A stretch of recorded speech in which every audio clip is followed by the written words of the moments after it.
one meeting of the Cohasset Planning Board. It's now 6:30 p.m. I'd like to get a roll call of the planning board members. Paul Caleri. Present, here. Tom Callahan. Here. Clark Brewer. Here. Eric Potter. Here. I'd just like to report that Paul Grady's in traffic and he will be with us when he's able to do so. Lauren, is there any information that is not present on the agenda that you'd like to inform us of this evening? Yes, just for the benefit of the public, we have a couple of people in the attendees who have also accumulated since the last time I stated this. But first, we have our public hearing opening on the annual town meeting articles that'll be beginning. But first, we have an A&R on the agenda that we'll be addressing first. There are a few members of the zoning bylaw working group and attorneys that will promote to panelists at the time that we'd open the annual town meeting hearings. And then in addition, just for any members of the public who are here tonight for the One Pleasant Street hearing, that is the last item on the agenda, that item will be continued to a later hearing date as we're awaiting outstanding information. So I just wanted to announce that in the beginning in case anyone was here solely for that. And with that, I'll turn it back to the chair. Thank you. Thank you very much. Is there anything that individual planning board members would like to say before we start the discussion of the A&R? I take that as a no, so let's begin. We have an application for approval not required on 34 Crocker Lane. It was continued from February 24th. I can see that Mr. Cavanaro is joining us. And I'd like to first allow the planning board members to say any introductory comments they might like to make.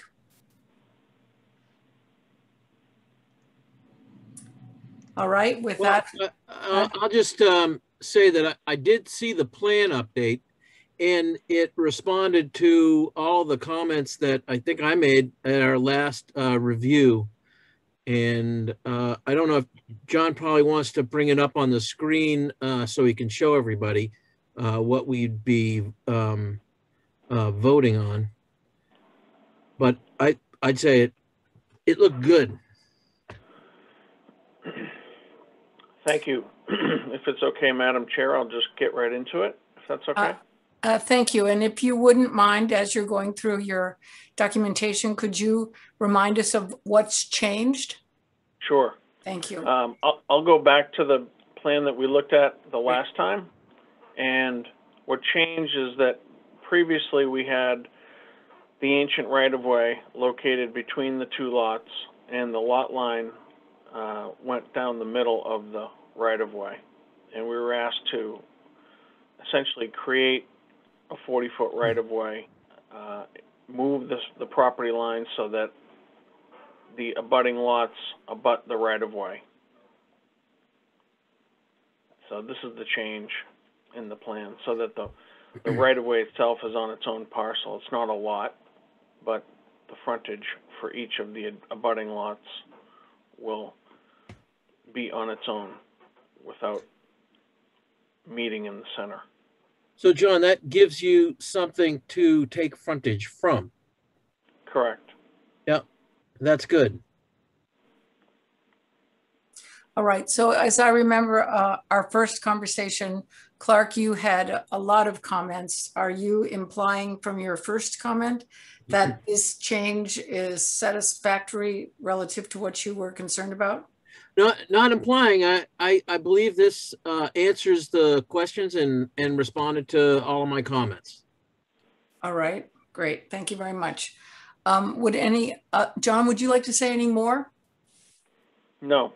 Okay. Thank you. So then let me ask the planning board members, is there any further comment from Mr. Caleri, Mr. Callahan, or Mr. Potter? None for me. All right. I'll make a motion to endorse this A&R plan. Can I get a second, please?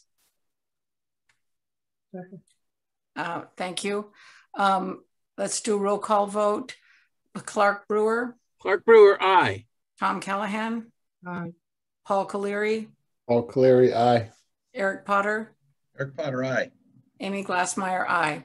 Thank you very much, and thank you for coming, Mr. Cavanaro. Thank you all very much. I appreciate it. Have a good evening.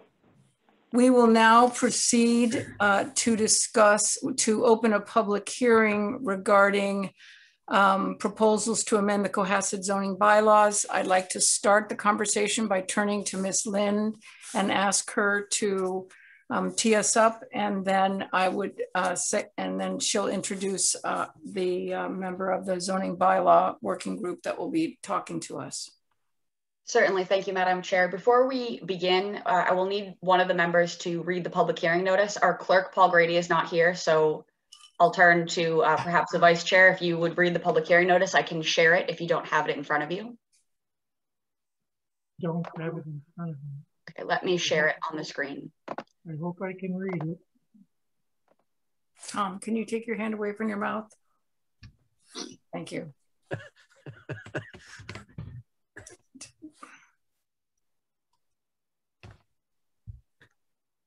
Can you read that, Tom? You need to open it up, Lauren. It's a PDF. Can you? Yeah, you'll have to stop sharing, open it up, and then share it again.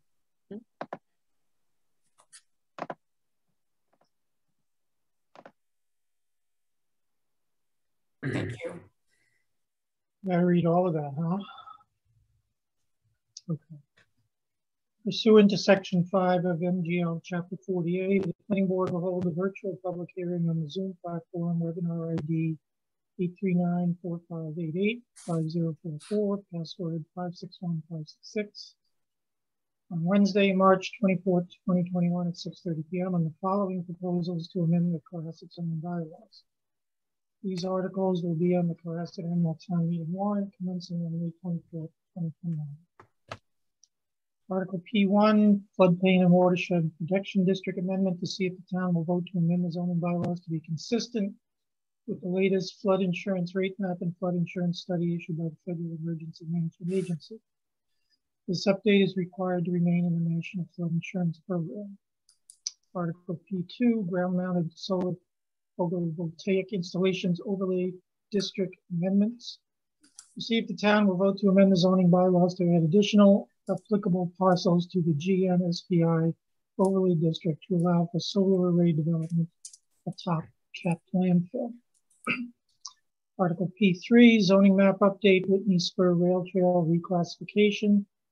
To see if the town will vote to amend the zoning map to reclassify the zoning for assessors map parcel A6-74-020, commonly referred to as the Whitney Spur Rail Trail, from light industry and technology business to open space. Article P4, fast food restaurant definition amendment, to see if the town will vote to amend the zoning bylaws to add a clarifying word to the definition for fast food restaurant. Article P5, special permits in the village business district amendment, to see if the town will vote to amend the zoning bylaws to modify the table of use regulations relative to special permits in the VBD to designate the planning board as the special permit granting authority for all uses in the VBD. Article P6 has been withdrawn. Article P7, use variance amendment, to see if the town will vote to amend the zoning bylaws to eliminate the absolute prohibition of use variances found in section 312.5 and replace it with a special permit process under use regulations in section 304.2. Article P8, land alteration amendment, to see if the town will vote to amend the zoning bylaws regarding earth removal regulations in section 300.11 to include clearing activities on undeveloped lots and in the subdivision of larger developed lots for redevelopment. Article P9, sunset the senior multifamily residential overlay district, to see if the town will vote to remove the senior multifamily residential overlay district, SMOD, section 316, from the zoning bylaws. The amendment to section 316.1B, approved at annual town meeting April 1, 2006, created legal inconsistency regarding the sunset provision, and there have been no applications under SMROD in the 19 years since its adoption. Article P10, you could just Very good. Thank you. Board of Public Health zoning bylaw amendment to see if the town will vote to replace every instance of the phrase Board of Health with the phrase Board of Public Health within the zoning bylaw. These articles may not be numbered exactly as they will ultimately appear in the annual town meeting warrant. Full text and map of the proposed amendments are available for viewing at the town clerk's office, Classic Town Hall, 41 Highland Avenue, Classic, Mass. 285 during regular business hours. Monday, Wednesday, Thursday, 8:30 a.m. to 4:30 p.m. Tuesday, Thursday, 8:30 a.m. to 7 p.m. Friday, 8:30 a.m. to 1 p.m. Electronic copies of full text and map of the proposed amendments can be obtained by contacting the planning director, Lauren Lynn, via email at laurenlynn@classicma.org. Any person interested or wishing to be heard on the proposed amendments should attend the virtual meeting at the time designated. Signed, Amy K. Garson, Chair, Planning Board. Thank you, Tom, for reading that. Lauren, would you please do two things? One is to remind the public of how they can participate in the meetings. And then second, would you introduce the process by which we're going to discuss each of the articles? Certainly, thank you. For members of the public wishing to comment and speak to the board, we will use the question and answer function located at the bottom of the screen. We don't typically take questions in real time. There's a designated time for public comment. We would ask that you input your full name and address into that question and answer section. You can either input your questions directly into the Q&A section via typing, or you can simply state that you'd like to address the board. Any public comment where we promote you to address the board, we ask that you don't repeat items that have already been mentioned, and that we will limit public comment to 3 minutes per person. With that, I will explain a quick overview. I'll try not to duplicate too much of what was already stated in the public hearing notice. So let me just open my document here. So just to give a quick update, I'll go through the articles in their sort of numerical order. Articles P1 through P5 are actually articles that were tabled from the 2020 annual town meeting, when the annual town meeting last year was sort of tabled due to the pandemic response. Article P1, the Floodplain and Watershed Protection District Amendment, is to maintain consistency with the latest flood insurance FEMA updates, as well as they have created a new model floodplain bylaw that is slightly different in content-wise than last year's version was. The trick to this article is that failure to update this article pursuant to the FEMA update is an automatic removal from the National Flood Insurance Program, and the date to do that is in July of this year, so it's pertinent that this article be taken up at this annual town meeting. Next, I won't go into too much detail about articles P2 through P5, as those are exactly replications of articles that were from the last annual town meeting, but again, were tabled. Article P6, I'll just state it for clarification purposes. The planning board had previously been contemplating bringing forward a large house plan review bylaw amendment, but it was decided that more time and research was needed to undertake that, and the planning board voted to rescind that. So we have not included that in our public hearing notice, and we will not be bringing forth any amendments to this annual town meeting. Articles P7 through P9 are new proposals that have been brought forth to the planning board through the Master Plan Implementation Committee's Zoning Bylaw Working Group. And the Zoning Bylaw Working Group is actually here tonight, and we'll be going through some information. We have an informational small presentation that we'll show in a moment for those articles. And then lastly, Article P10 regarding the Board of Health zoning bylaw amendment. This is to remain consistent with the article that took place at last annual town meeting, with the Board of Public Health changing its name. And it was completed for our general bylaws last annual town meeting. However, there are several references to the Board of Health in the zoning bylaws that also need to be amended to be consistent with their new name change. So that is something that has been requested through the town manager's office that the planning board undertake as it relates to the zoning bylaw. So with that, I will pause for a moment and ask if Katie Dugan, would you like me to share the slides that you had presented? That would be helpful. I also need to call to order the zoning bylaw working group because we posted this as a public meeting. Certainly, so I'll pause while you do that. Thank you. Okay, great. So I'd like to call to order the zoning bylaw working group at 6:45. Present Katie Dugan. Present Cassie Malatesta. Woody Chidick. Peter Pescatori. Tom Callahan. Present Paul Caleri. All right, thank you. I think we are present.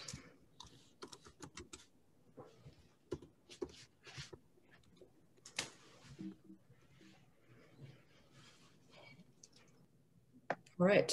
Would you like me to advance the next slide? No, well, I guess I just want to pause here just quickly and introduce the zoning bylaw working group because of COVID and a lot of things. We haven't had a chance to be more public, but when the master plan was completed and approved by the planning board in June 2019, it was followed by the Master Plan Implementation Committee, which was put in place and charged with implementing the master plan, which incorporated elements of the harbor plan and the open space and rec plan, along with elements of the housing production plan. The work of the Master Plan Implementation Committee began last January in 2020. And in July, we made a series of recommendations to the Board of Selectmen, including top five implementation priorities, one of which was the formation of a zoning bylaw working group to begin work on the 20+ goals and strategies that are in the master plan that relate to zoning. And part of the reason that we felt it was important to form the zoning bylaw working group was to create a mechanism in order to allow for the collaboration between not only the Master Plan Implementation Committee, but also key elements of other committees, including Jack Crichton, who's not here tonight, but who's representing the Select Board as our liaison. We have Woody Chidick, who is on the Zoning Board of Appeals. 2 members of the Planning Board also work on our working group, Paul Caleri and Tom Callahan. Peter Pescatori is a liaison from the Open Space and Rec, and we have support from Jen Oram and John Hallen, the building inspector. So I just wanted to give the context that this is a group that's been working since September of the past year. Again, getting in motion a number of the zoning related initiatives that are described in the master plan. So with that, I'll ask you to advance to the next slide. And then I don't want to spend a lot of time on this, but I just did want to give people the context that when we started our work in September, one of the first things we did was lay out goals for ourselves, because the 20 goals and strategies that are articulated in the master plan include a number of different topics and touch on various aspects of the zoning bylaws. And so we set some very modest goals for the first 6 months that are leading into annual town meeting, and you'll hear our recommendations as it relates to use variance, the senior multifamily residential overlay district, and land alteration. But we have bigger things that we are working on, and we are meeting every 2 weeks to try and move ahead some really fundamental changes reflecting what we think are the goals of the master plan related to residential zoning, zoning around the harbor, which we'll do in coordination with the Harbor Infrastructure Working Group, and also housing options. Longer term, we identified historic districts and some of the issues associated with historic district zoning as a goal that we would tackle after we accomplished the 12 to 18 month goals. And then we acknowledge that there's a lot of cleanup that has to happen in the zoning bylaws. For those of you that aren't familiar, the last time there was a major recodification of the zoning bylaws was 1989. So we're now 30 years past the last really recodification and reorganization of the zoning bylaws, which is really something I think as a community we need to recognize, but that's not stopping us from making some of the substantive recommendations that were made in the master plan as it relates to the harbor, housing options, and residential zoning and historic district. So with that, I just want to give that as background so that you know who the members of the zoning bylaw working group are, and the fact that we are formally charged by the Board of Selectmen, and we include a sort of a collaborative and a cross-functional team when we approach this. Thank you.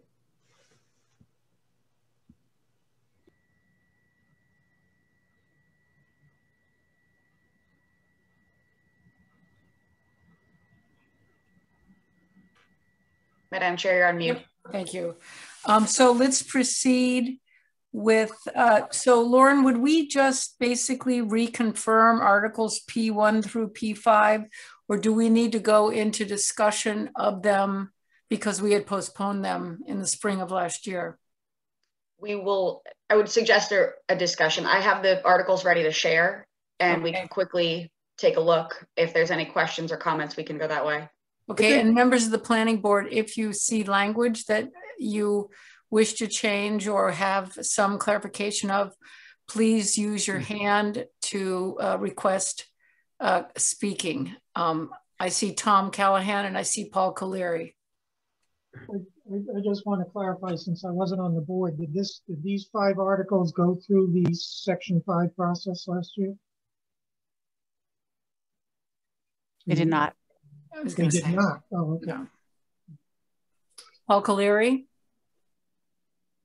Could I get a clarification on what Section 5 process is?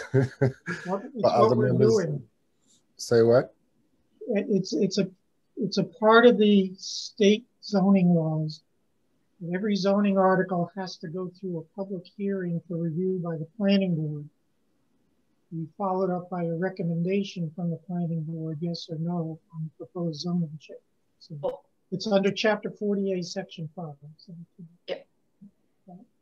I just want to, we did, Lauren was probably saying what I'm going to say. We did do public hearings, but Lauren can give you the background as to what happened. Yes, it was actually in our second, we had 2 dates of public hearings, if I'm recalling correctly, and that was right around mid-March. And so what happened was there were votes taken on some of the articles to move forward. There was one remaining article, I believe, that the board had not decided on yet. And then by the time we got to that second hearing date, that was mid sort of pandemic unfolding, and we then started to we tabled that article, closed the hearings, and then it was determined that annual town meeting needed to be scaled back. So what happened was the board voted to table 4 of the articles, 1 of the FEMA update, which at the time still needed to go through. We were moving forward with that all the way through the annual town meeting process, but then FEMA actually rescinded that update due to adoption issues throughout the Commonwealth related to pandemic and virtual meetings and things of that nature. Okay, thank you for that clarification. And on the public notice that was read, it said that it reflected town office being open as normal business hours. Are we operating under normal business hours again? Town hall is open to the public. We have limited capacity in place and screening because of pandemic protocols, of course. But members of the public can request meetings and appointments. And if someone were to show up at town hall, if we had capacity and availability for staff members to greet them, we would take them in that order. So yes, accommodations can be for individuals to come to town hall. That's all. I just to make sure that everyone knew where we were at schedule-wise and what was open and what's not. Thank you.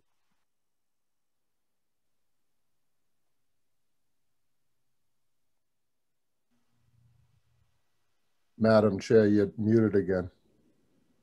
Clark Brewer? Yeah, and so I think probably some of these are going to be easier or quicker to go through than other ones, particularly the ones that we've been through, we went through last year. But my recollection is we take a vote on these. We've already recommended that they go to the selectmen to be put on the draft warrant, but don't we also vote for we vote for a recommendation to the warrant? Recommendation, yes or no? What's that? A recommendation, yes or no? We're not gatekeepers to keep it off the warrant, but we are making a formal recommendation, yes or no, whether it should pass.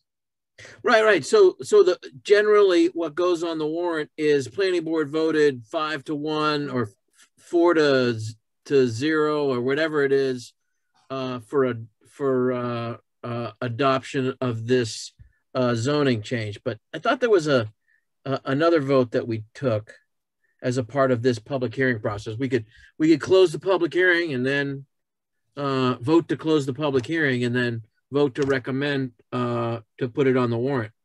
I mean, vote to recommend the article as a part of the warrant. because it's already going to be on the warrant, right? Because we already voted to put it on the warrant. If I may, I believe that meeting was to go up and then have them send it back to a public hearing process. Right. Now you're having the public hearing process and to see if you vote to have it go forward and then be placed on the warrant. Then you're going to make those recommendations via a vote on a memo back up to the board, and then they will have you come in and talk about each article, and most likely it will go on the warrant if you recommend it, because you're the other board that can do so. So it's just one vote, we vote to recommend or not, or whatever, by a vote of 3-2? Correct, and the board should vote on each article. You'll take a different recommendation for each item, yes. Right, separately. Katie, do you recollect something different? I guess what I'm confused about is that the Board of Selectmen already voted on March 3rd to place all of these on the warrant based on your recommendation on February 24th. So all of these are already placed on the warrant. What we're waiting for right now is we need a vote from the planning board on each of the individual warrants based on the public hearings. And then we will take the articles and bring them to advisory to get their vote on each of the articles. And then the ZBA will most likely vote on these. And then all three of those votes, yours, advisories, and ZBAs, will be taken back to the Board of Selectmen either on the 13th or the 27th of April, and they will take their vote. And then that package of votes will be put in the motions, which are taken to annual town meeting. And that gets printed on the so obviously if all four boards vote unanimously for a particular warrant article, that helps it to pass, I guess, on the floor of town meeting. It does indicate support and a vetting process that the warrant articles have gone through with 4 separate boards, 2 of which have permitting functions, the advisory committee, which has a function for the town to act as average citizens reviewing every single annual town meeting article, and then obviously the select board in their fiduciary capacity for the town overall. So yes, positive votes by all 4 is a strong indication. Right. So, but will we vote on each article we've opened the public hearing. We'll vote on each article to close the public hearing on that article and then vote to recommend, or we just vote to recommend? That's it. I'm sorry, to clarify, you'll vote on each article to recommend if you're set to do that tonight. If you'd like to continue, then we can continue them. But as they're advertised as one set, it's one public hearing for all of the articles. So if there's anything that you're not ready to vote to recommend tonight, we can continue this to our next meeting. Right, then we continue the public hearing. Then we continue the public hearing to a date certain, and then once we're all done with all of them, then we close the public hearing and then vote on whatever's left to recommend or otherwise. Correct. It's one public hearing for all the articles. Okay, thank you for that clarification. All right. So Lauren, let's go back to the 5 that we have already seen, but we need to go through each one of them. You're going to put each one of them up on your screen? Will we be reading them, or will we just looking at them and then discussing? I think some of them are more straightforward. You can just take a look, and if any members have any questions or comments, we can get into more detail. Let me just, we have predetermined an order. I believe that we will take them in order of most simple to more content intensive. So we'll start with the floodplain and watershed protection district amendment. This one, actually, I will state that there is a bit of content, but this is to be consistent with the floodplain updates through FEMA. So if you'll bear with me while I open the screen.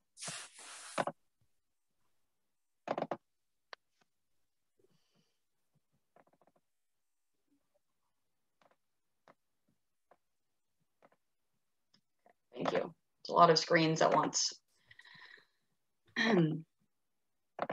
So if you can see my font here, can everyone see? Yep. Okay, thank you. This is Article P1. This is the Floodplain and Watershed Protection District. It's Article 9 in our zoning bylaws. You'll see on the first page here, these are references to map panels, dates related to the flood insurance study, and the maps that have been updated.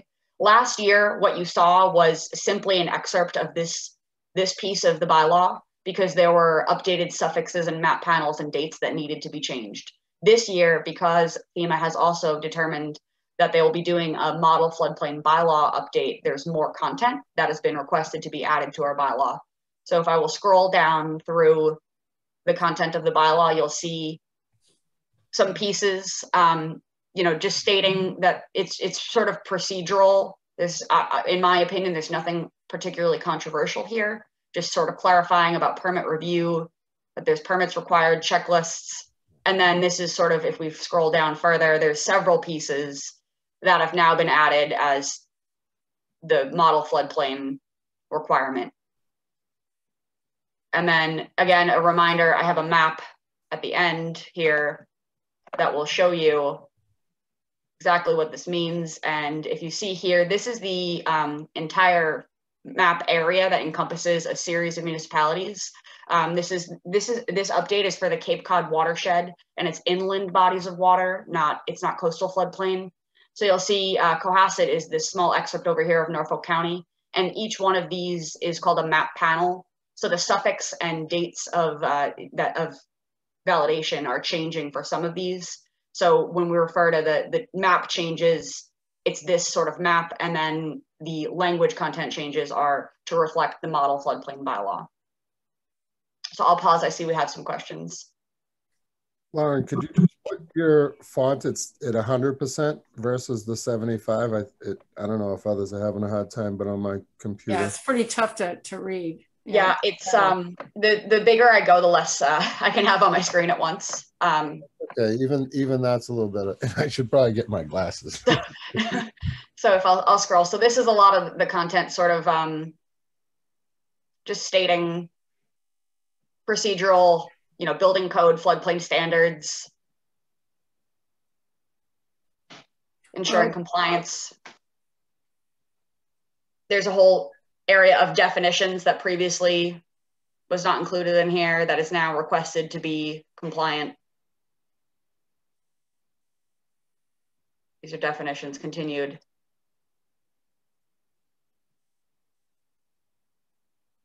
And that's the end of the definition section.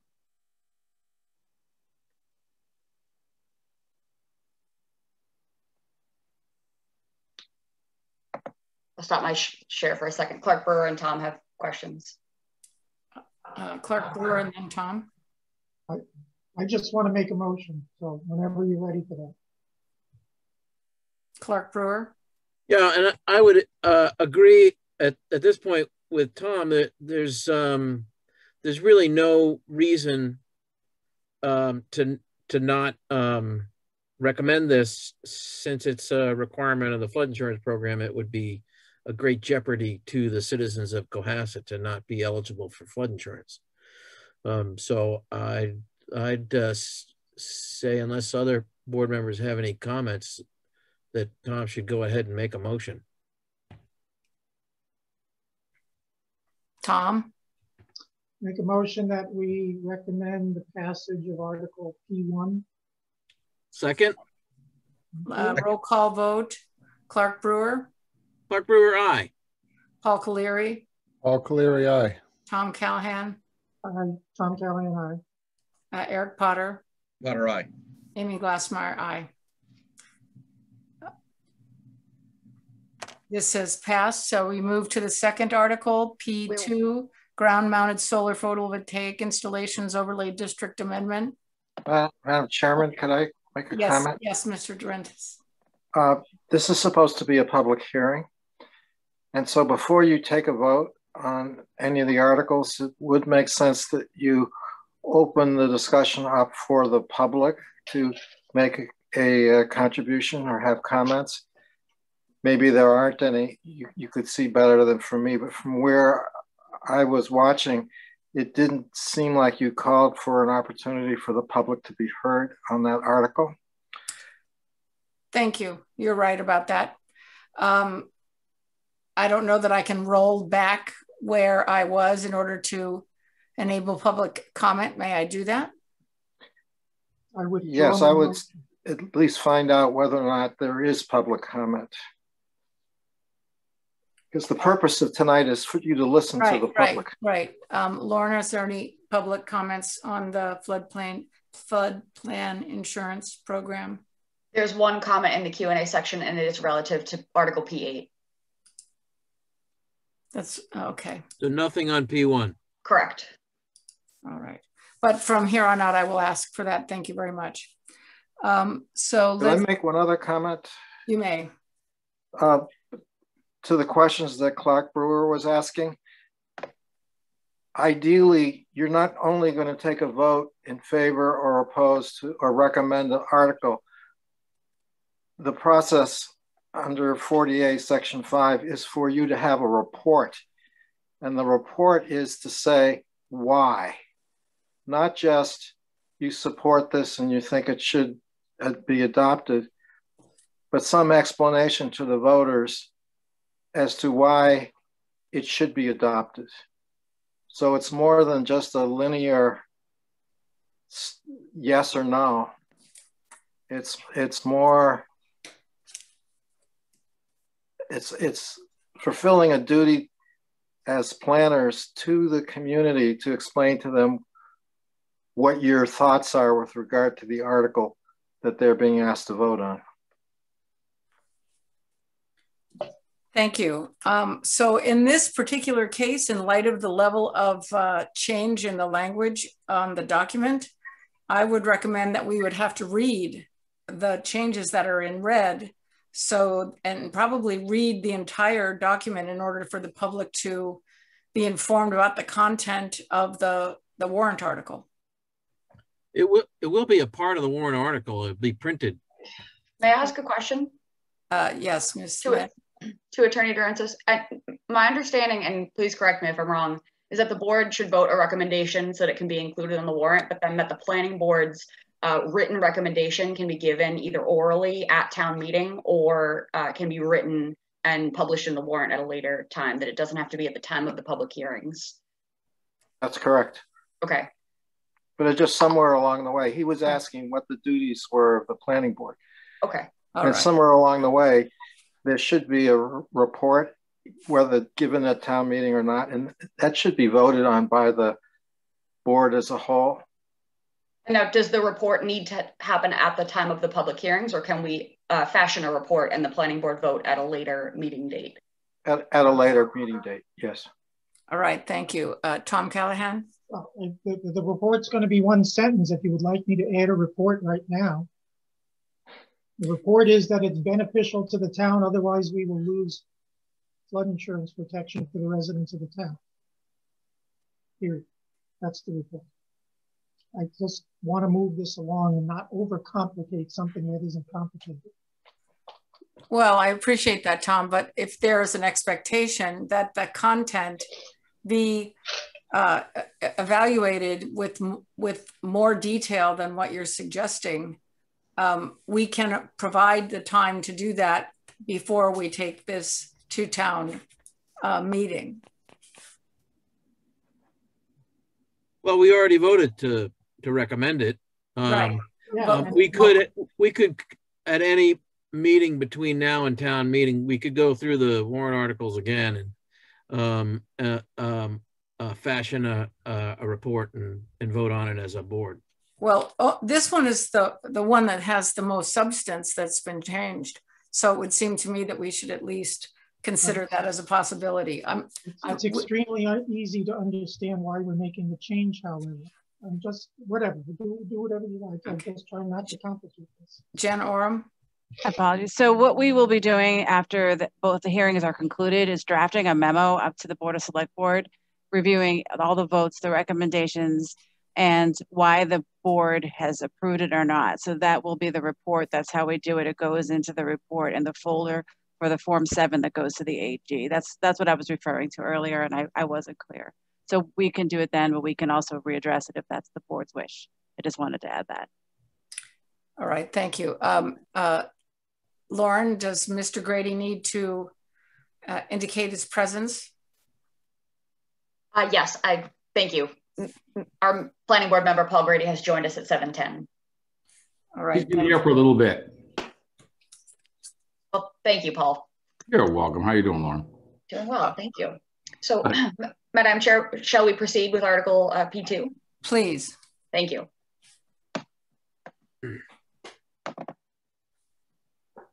Article P2 is, it adds a second location. I will share my screen now. It adds another location for the ground-mounted solar photovoltaic overlay district. And I know I will make this bigger in a moment. There's just a lot of things on my screen. Here we go.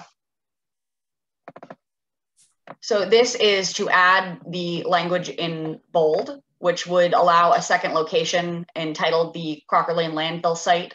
And this is, I'll scan down to the map. That is the wrong way. This is this section. This is now, we have ANRs that have divided this land accordingly. This map will need to be updated to reflect that. But this area up here that is the capped landfill atop the sort of Crocker Lane area, this would allow solar photovoltaic array to be developed on top of this site. This site is otherwise not suitable for development. So I'll stop my screen share and turn it to the board, and you can proceed once the board comments with public comment. All right, let me ask, is there any comments by planning board members on Article P2? I don't see any comments from board members. Can I proceed to ask, okay, Clark Brewer? Yeah, it looks like the site is about 1,200 feet by 2,000 feet. I don't know how many acres that is, and I don't know what size photovoltaic farm this would allow, but the land itself could potentially have other uses that are allowed in the technology business district. This would just be adding a use of a photovoltaic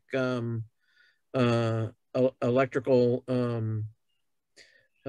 array that isn't specifically allowed under the bylaw. And we have this specific section for the area of the dump that we went through a while ago, where we at another capped landfill, the other capped landfill in town. But I don't mean to stray into other zoning articles that are here tonight, but I do want to ask the question: if we had the use variance bylaw, maybe Woody or Katie, if we had the use variance special permit process, then my understanding is that this specific change to this parcel, allowing the photovoltaic array, would apply for that special permit process in the future, if for whatever reason this didn't pass, or and the use variance did pass. If we had the use variance today, then that could be applied for as a special permit. Is that correct? So just a minute, you're directing your question to either Woody or to yeah, Katie. I just wanted them to weigh in on how this is an example of how the use variance could work. And so I know it's not limited to this P2 zoning article, but I think it's a good example for illustration. All right, so Woody Chittick first, and then Katie Dugan, and then Tom Callahan. Yeah, certainly we've thought of the use variance as one of definition, is it allowed or not, as opposed to is it allowed in this particular district. But I would think that we could issue a special permit rather than tie up the town for a year or 18 months, you know, going through that process. We'd still have the full public hearing route, and it would go to you and the planning board, as well as us and the zoning board, so it would get plenty of vetting. I would say yes, but I would defer to Paul if he thinks otherwise. But I would think that yes, a special permit. This is a recognized use. All right, we could modify it. Would you like to comment? I guess the only caveat I would have to say to add what he said is that I think the fact that we have an overlay district in and of itself grants certain rights that we need to look at how that interplays with the use variance. So I think you're picking a tough example for us to pick apart on the fly here, but I think Woody's answer stands, but the example that you chose includes an overlay district aspect to it that would need to get analyzed, but I'll leave that there. All right, thank you. Tom Callahan. This is a question, I guess, for my zoning working group. We're using the term variance and special permit with respect to uses interchangeably, and they're not interchangeable concepts. If our bylaw specifically prohibits a use somewhere, you will need a use variance. If it is silent on a use somewhere, then you can use a special permit. That's correct. What I believe we are intending with Article P, whatever it is, 7. Correct me if I'm wrong. Oh, you're correct. I think that's what I tried to say. Yeah, we're mixing up terms that it's just legally wrong and confusing. This would be a special permit, not a variance, as I see it, yeah, because it's a recognized use. However, if the zoning for the light industry and technology business district, which it is today, was to specifically say, no, you can't put a solar array, then you'd need a use variance. Yeah. If it's silent on it, it needs a use special permit. Exactly. Thank you. All right, thank you for the clarification. Is there any other comment from a planning board member?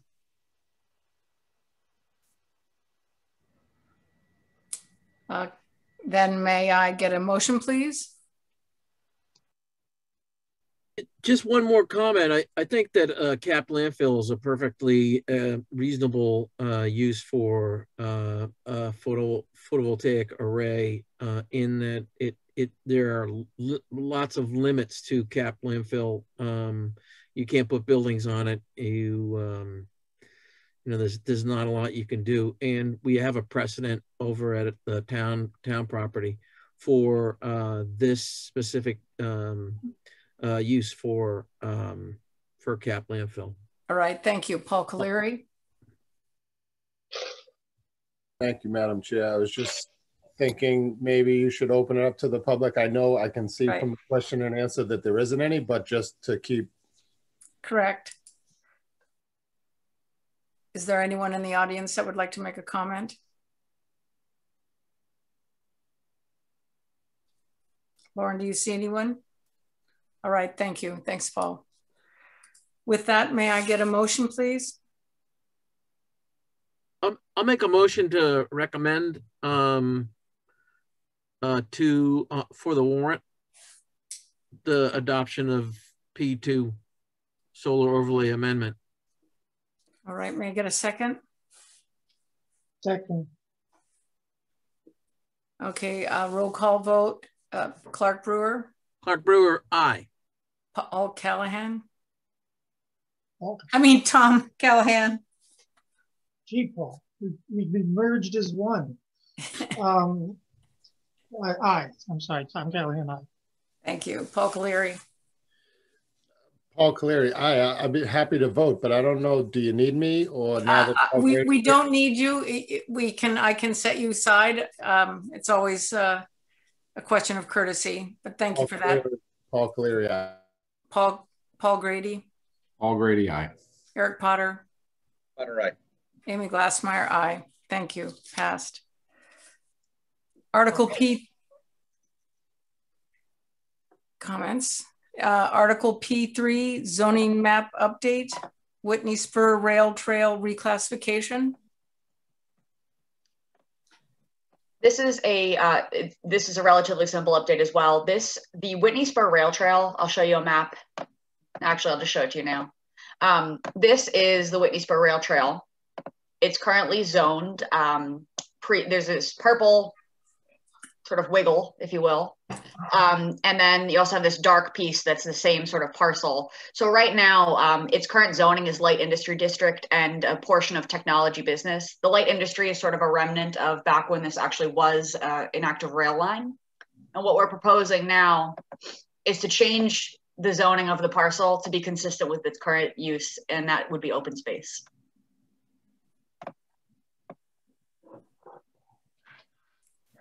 Lauren, and the parcel itself is owned by the state and is used for recreation as the ever since it was a part of the MBTA mitigation, transportation mitigation, and it connects into Wheelwright Park. Correct. I'm sorry, not Wheelwright Park, Wampatuck State Park. Yes, yes, it connects to an open space district. Right, thank you. Other planning board member comments? Are there public comments? I see none at this time. Just one more quick comment is this is seems like an easy one that I've tried to get in the works. I don't know, maybe 3 or 4 years ago, first with the open space plan, and I think, you know, it's been a year since this has been shelved, but certainly I think this is a relatively simple change to the zoning map that I think is a good idea. So I would do a motion to pass it. Paul Grady, could you? No, I agree with Clark. I said, why don't we just make it a simple one? All right. Yeah. Are there any further comments? Can I get, and there's no public comments, can I get a motion? Motion to pass. Can I get a second? Second. Roll call, Clark Brewer. Clark Brewer, aye. Tom Callahan. Tom Callahan, aye. Paul Caleri. Paul Caleri, aye. Paul Grady. Paul Grady, aye. Eric Potter. Eric Potter, aye. Amy Glassmeyer, aye. Passes. Great. Article P4, fast food restaurant definition amendment. Does the master plan implementation committee want to speak to this, or is this just something that we should move forward with? I think we should ask them to give us a preamble on this.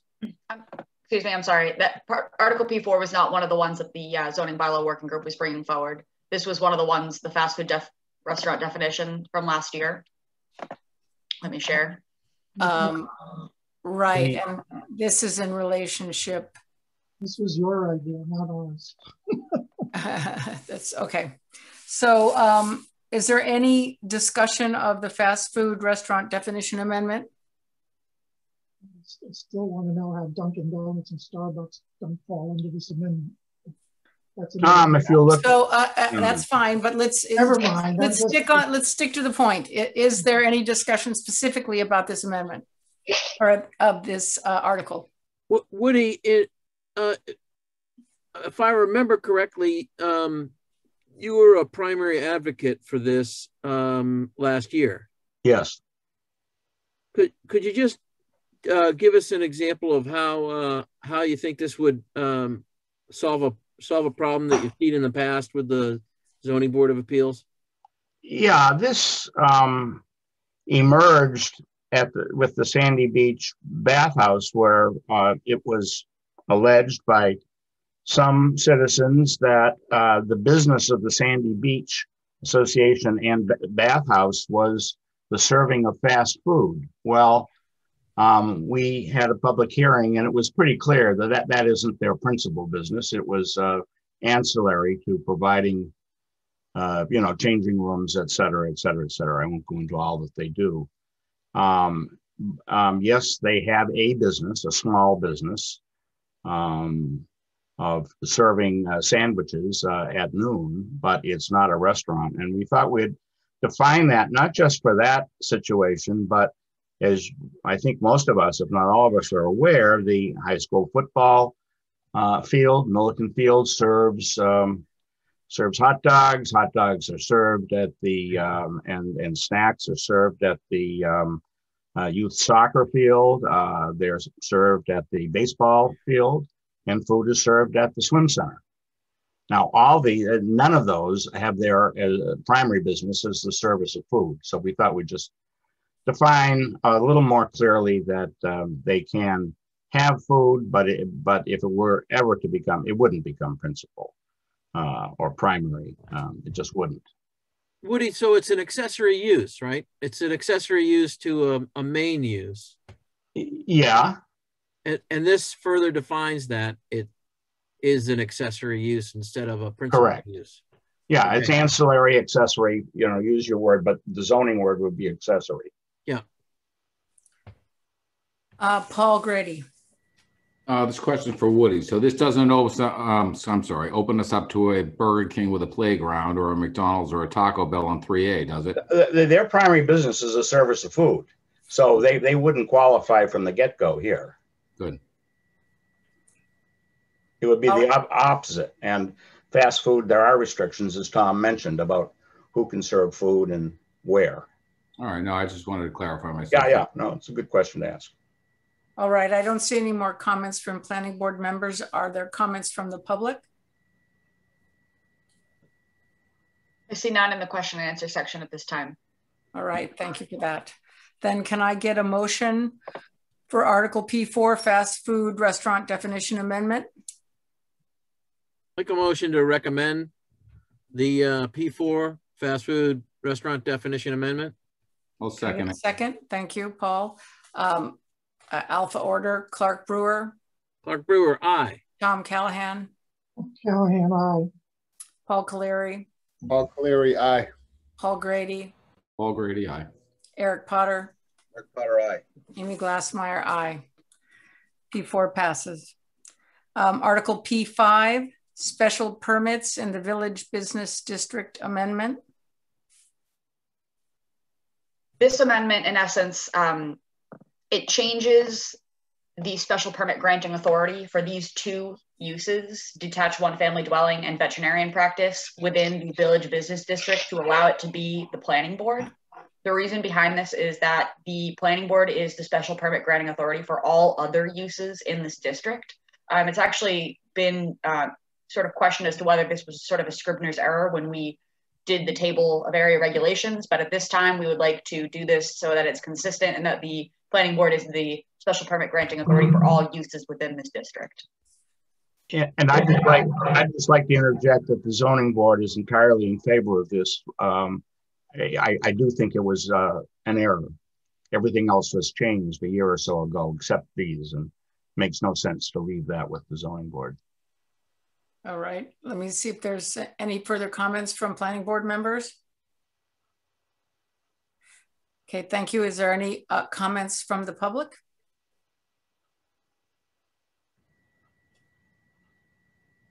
There are none. All right, then can I get a motion regarding Article P5, special permits in the business? I'm sorry, can you just bring that up again? I'm sorry, I apologize. I saw there was something in there about veterinarian.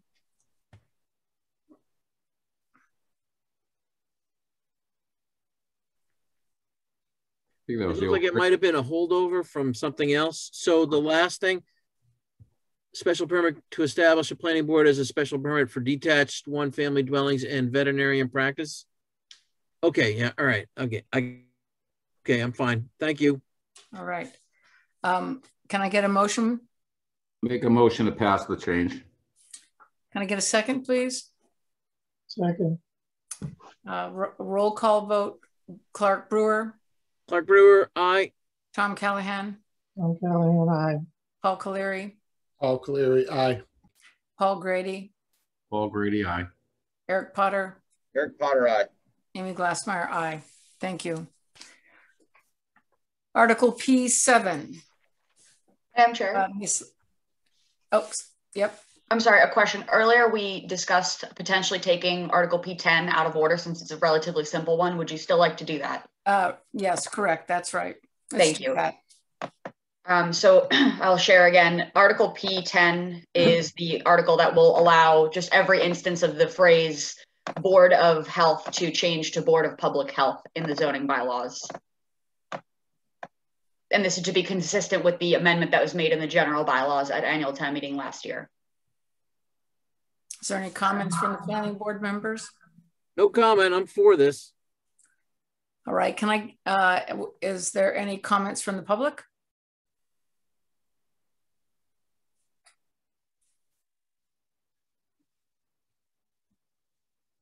Oh, actually there is a comment in the chat. I'm sorry, I was writing something and I forgot to look. These two comments are also related to Article P8. There's nothing in the chat for P10. All right, thank you. So then may I get a motion for Article P10? Motion to pass. We're making a motion to recommend. Recommend. Thank you, Clark, for the. Yep. Can I get a second, please? Second. Roll call vote. Clark Brewer. Clark Brewer, aye. Tom Callahan. Tom Callahan, aye. Paul Caleri. Paul Caleri, aye. Paul Grady. Paul Grady, aye. Eric Potter. Eric Potter, aye. Amy Glassmeyer, aye. All right, thank you. So we, I would like to take Article P9 out of order. And can you refresh us on that, Lauren? We'll share the screen for the article, but I'm going to turn this to the zoning bylaw working group as this is something they've been undertaking. Thank you. Okay. So this falls under the category of cleanup. When you think about the goals that we articulated up front, the Senior Multifamily Residential Overlay District was adopted in 2002. In the 19 years since its approval, there have been 0 applications utilizing this Article 16. In addition to that, an amendment was made at annual town meeting in 2006, which provided for the sunsetting of Article 16, the Senior Multifamily Residential Overlay District, but it tied the sunsetting to the completion of and the referencing of Cook Estates, which unfortunately created a legal inconsistency in that Cook Estates was actually completed under a different zoning article. And so we're now left with a bylaw that is, the intent was to sunset it, but because the language in 16.1b referenced Cook Estates, we can't formally sunset it until we actually go through the process this time around doing it correctly. In addition to that, there's some inconsistencies that Article 16, because it was adopted over 19 years ago, there are internal conflicts with later overlay provisions such as the Transit Overlay District and the Harbor Village Business Overlay District, exempting themselves from certain provisions, including the restriction on the total number of multifamily dwelling units in town to 15%. That restriction in 16.11c is further in conflict with recent legislation that came out in end of January for housing choice, which requires by right multifamily zoning in MBTA communities. And so because of not only the intent was to sunset this, but the conflicts that the old overlay district is creating internally in our zoning bylaws, the zoning bylaw working group is recommending the sunsetting of this. Mechanically, what you see in the actual warrant article language, the first statement is a very simple one, which is asking the town to vote to delete in its entirety section 316, which is the overlay. And then the second part and most of the verbiage in the actual warrant article is asking the town to specifically replace and delete references to section 16 throughout the zoning bylaws. So I'm happy to go through these quickly one by one, just so everybody understands, but this is largely housekeeping. The first section actually deletes a reference in our definition of dwelling, multifamily that references section 16. We have chosen to replace it with a very simple definition of dwelling, multifamily as an attached dwelling or buildings designed for or occupied by 2 or more families. Part of the reason that we chose that specific definition is actually aligns with a definition for multifamily in Article 10. So now we have internal consistency within our zoning bylaws as it relates to the definition of multifamily dwellings. The next just cleanup that has to happen is in section 3.1b, which is a description of our overlay districts. So we're deleting obviously the reference of Article 16, and we're updating it to say that there are 6 overlay districts. It seems like when we did the Harbor Village Business Overlay District, we forgot to add it in. So we're making that correction this time around so that we correctly reflect the 6 remaining overlay districts in the zoning bylaw.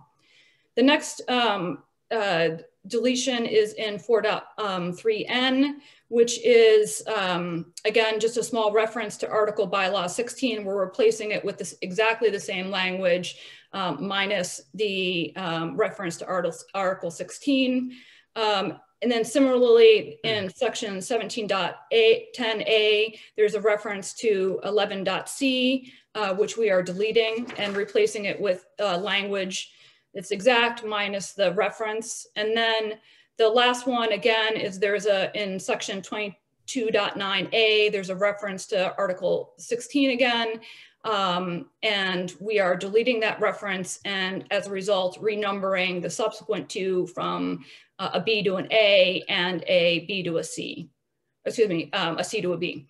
So that is the both the explanation and the meat of the article, and we're happy to take questions.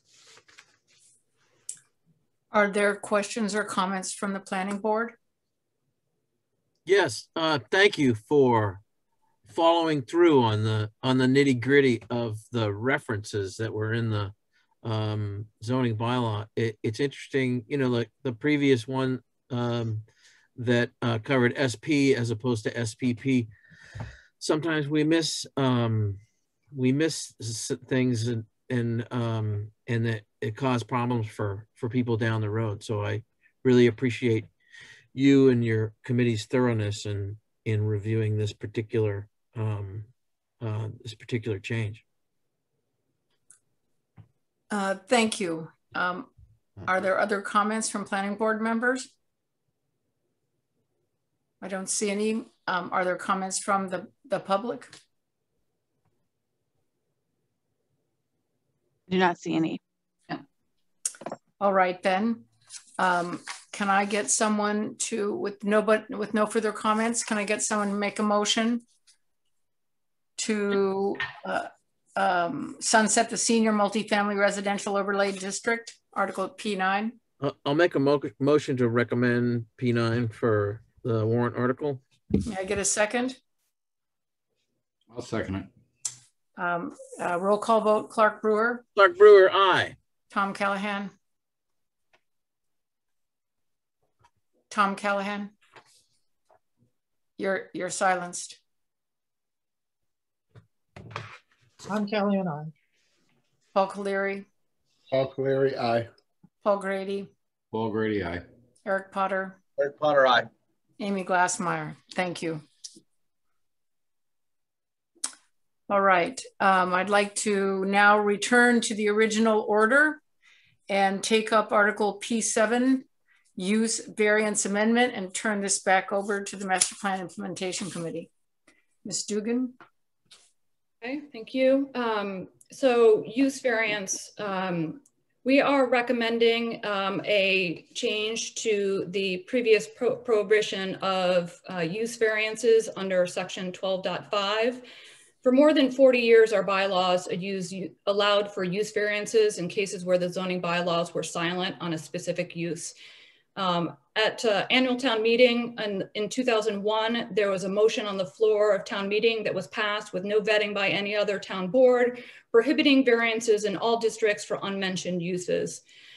In the following years, since 2001, there have been unintended consequences as a result of this motion on the town floor meeting.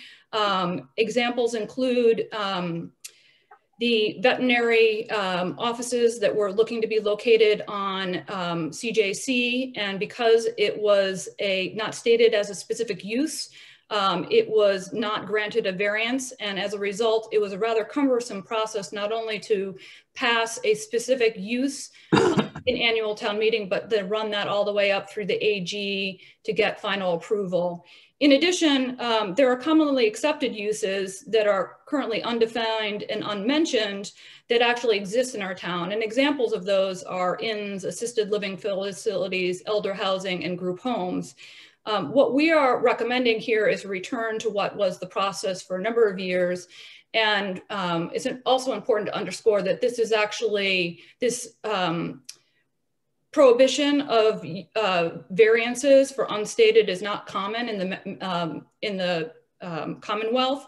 In fact, we're returning to a more normal state in terms of what other towns have in their zoning bylaws, and it grants the ZBA the power in the case of unstated uses in table 4.2 to hold a special permit process and a public hearing to consider whether that use is in concert with the district where the applicant is making the request from. And then in the case of a use that is specifically prohibited, it still goes through a variance process, which we all know has quite a bit of rigor to it. So again, this gives the ZBA some tools in their toolkit to handle not only uses that are defined through a variance process, but then undefined in our table 4.2, but we'll go through a special permit process. So in terms of the specific mechanics, what we're doing is we are deleting the sentence in 12.5 that reads, a variance may not authorize a use not otherwise permitted in a district in which the land or structure is located, and replacing it with the language as follows in 4.2a, a special permit may authorize a use not otherwise permitted in the bylaws. A variance may authorize a use specifically prohibited in the bylaws. And so with that, I'll open it to questions from the planning board.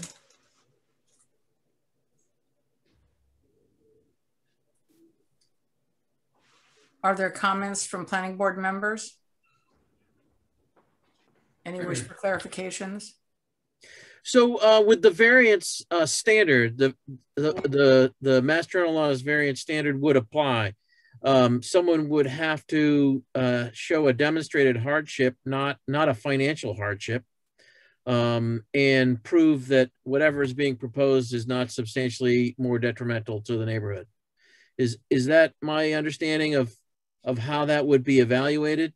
If you drop the last phrase off, that not substantially more detrimental is a non-conforming phrase that's used in special permits. But not to wordsmith it, but I get your drift. Yeah. Yeah, I mean, a variance is a hard thing to come by, but to say never a variance in the last 50 years or the next 50 is, to my mind, crazy. I mean, we just don't know what might come. There may be something that makes perfectly good sense to the citizens of the town of Cohasset. And I just want to use an example from the table of uses. And there's a helicopter landing area. Helicopter landing areas are excluded from all zones with the exception of light industry and technology business. So I believe there is one grandfathered helicopter landing site somewhere out on the coast, but I don't know. No, it's not grandfathered. It was never allowed. Okay. That was a Herb Chambers special when he wanted to move to Cohasset. So so using the helicopter example, where it's specifically excluded, no one will be able to apply for either a variance or a special permit? No, they would apply for a variance because it's excluded. So we'd have to find that there's something unusual about the land itself, the topography, that basically this prevents the applicant from using his or her land in any reasonable fashion, not to optimize, but just to use the land itself. And by the time you've gone through that, and there's a third test, you know, it would have to be, it's a fairly unique process. I mean, I wouldn't, you know, I mean, I can't give you an opinion on a helicopter landing pad. Nobody's tried to get a variance on that. they might have their work cut out for them, but don't know. Katie Dugan, would you like to comment? I think the only thing I'd like to add is that while the table of uses in 4.2 is extensive and obviously covers a number of things that we want to expressly prohibit, it is a document that was put together in 1955 and has been amended since. And I don't think we can sit here today and say that we can envision every single use going out 30 or 40 years in the future, which is why we're recommending for the unstated that it go through a special permit process. And again, I don't think the best thing for us to do is to guess at future uses and stuff them into 4.2, but rather give the ZBA the leniency to look at things on a case-by-case for unstated uses and go through a public hearing and a special permit process. So I just wanted to clarify that aspect. All right, I don't see any further comments from the board members. Are there any comments from the public, Lauren? Oh, there's four. That pertain to this article. All right. Well, then with that, may I ask for a motion? I'll make a motion to recommend the use variance amendments to 12.5 to the floor of town meeting. Lauren was going to make a comment.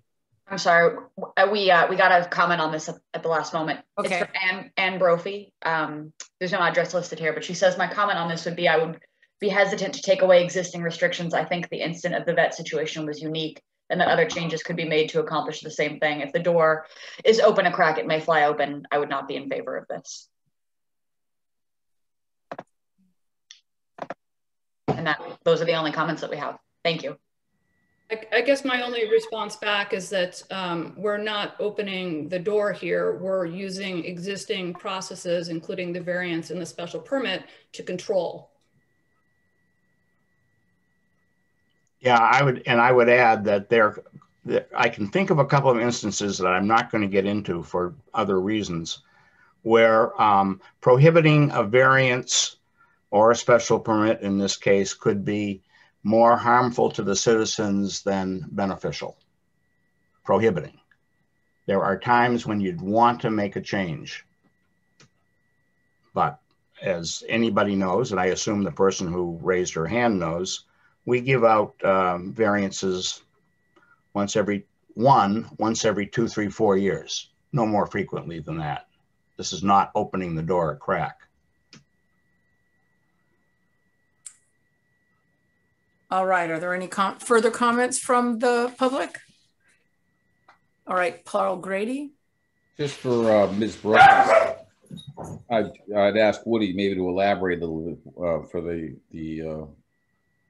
lady that sent in the question. Elaborate in what way? Just I don't know if she feels comfortable, if she feels good about that answer. Well, she's afraid. Well, I think the other is she afraid that the zoning board is going to be irresponsible and not listen to the citizens of the town and not have the town's best interest at heart? If she feels that way, I find it difficult to argue a hypothetical. She can look at our track record if she's worried. Oh. All right. Any further comments, Tom Callahan? I would just say to Ann that, with respect to uses that are not listed, not specifically prohibited, that they would be much more flexible to allow them under a special permit standard. Otherwise, we're going to have to continually be amending the bylaw with an ad nauseum list of every use conceivable. And given the struggles we sometimes have about vacancies and attracting economic development, I think we need to be as flexible as possible. And I think if the bylaw expresses a specific prohibited use, I doubt very much that 5 members of the zoning bylaw are going to easily and casually go against that prohibition that the town in its wisdom has put into place. So, I think this is an absolute necessity for us to encourage the kind of economic development we'd all like to continue to see on 3A and the village to keep them viable. All right. I don't see any further comments. So can I get a recommendation for approval? Can I get a motion for recommendation? I think my recommendation is still good. Can I get a second? Did you second it, Tom? Yes. All right, thank you. Alphabetical vote, Clark Brewer. Clark Brewer, aye. Tom Callahan. Aye. Paul Caleri. Paul Caleri, aye. Paul Grady. Grady, aye. Eric Potter. Eric Potter, aye. Amy Glassmeyer, aye. All right, we have the remaining Article P8, Land Alteration Amendment. I would like to offer Katie Dugan an opportunity to introduce this item. Clark or Tom Callahan?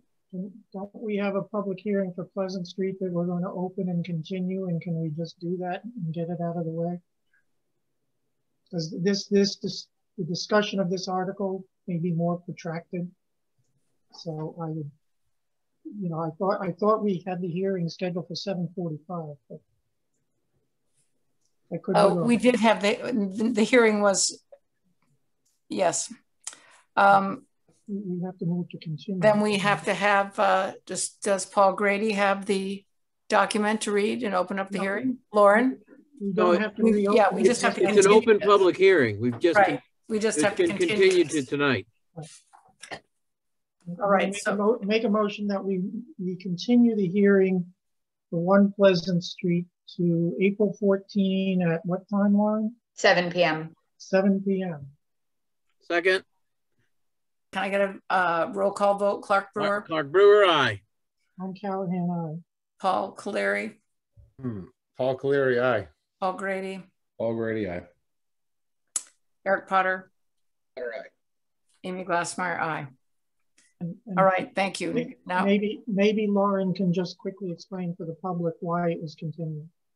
Certainly. Thank you. This hearing was continued because we heard from our peer reviewer that after the latest submission leading up to this tonight's hearing date, there was a series of information that was either missing or inconsistent with the previous submittal, and due to sort of the short timeline and turnaround review needed, we all collectively agreed with the planning board chair that it would be best for all parties to continue this to our next regularly scheduled meeting so that the applicant would have at least a week to address these comments and provide more information. The peer reviewer would have a week to review, and then the planning board and members of the public would then have an additional week to review before we resume our hearing on this on April 14th.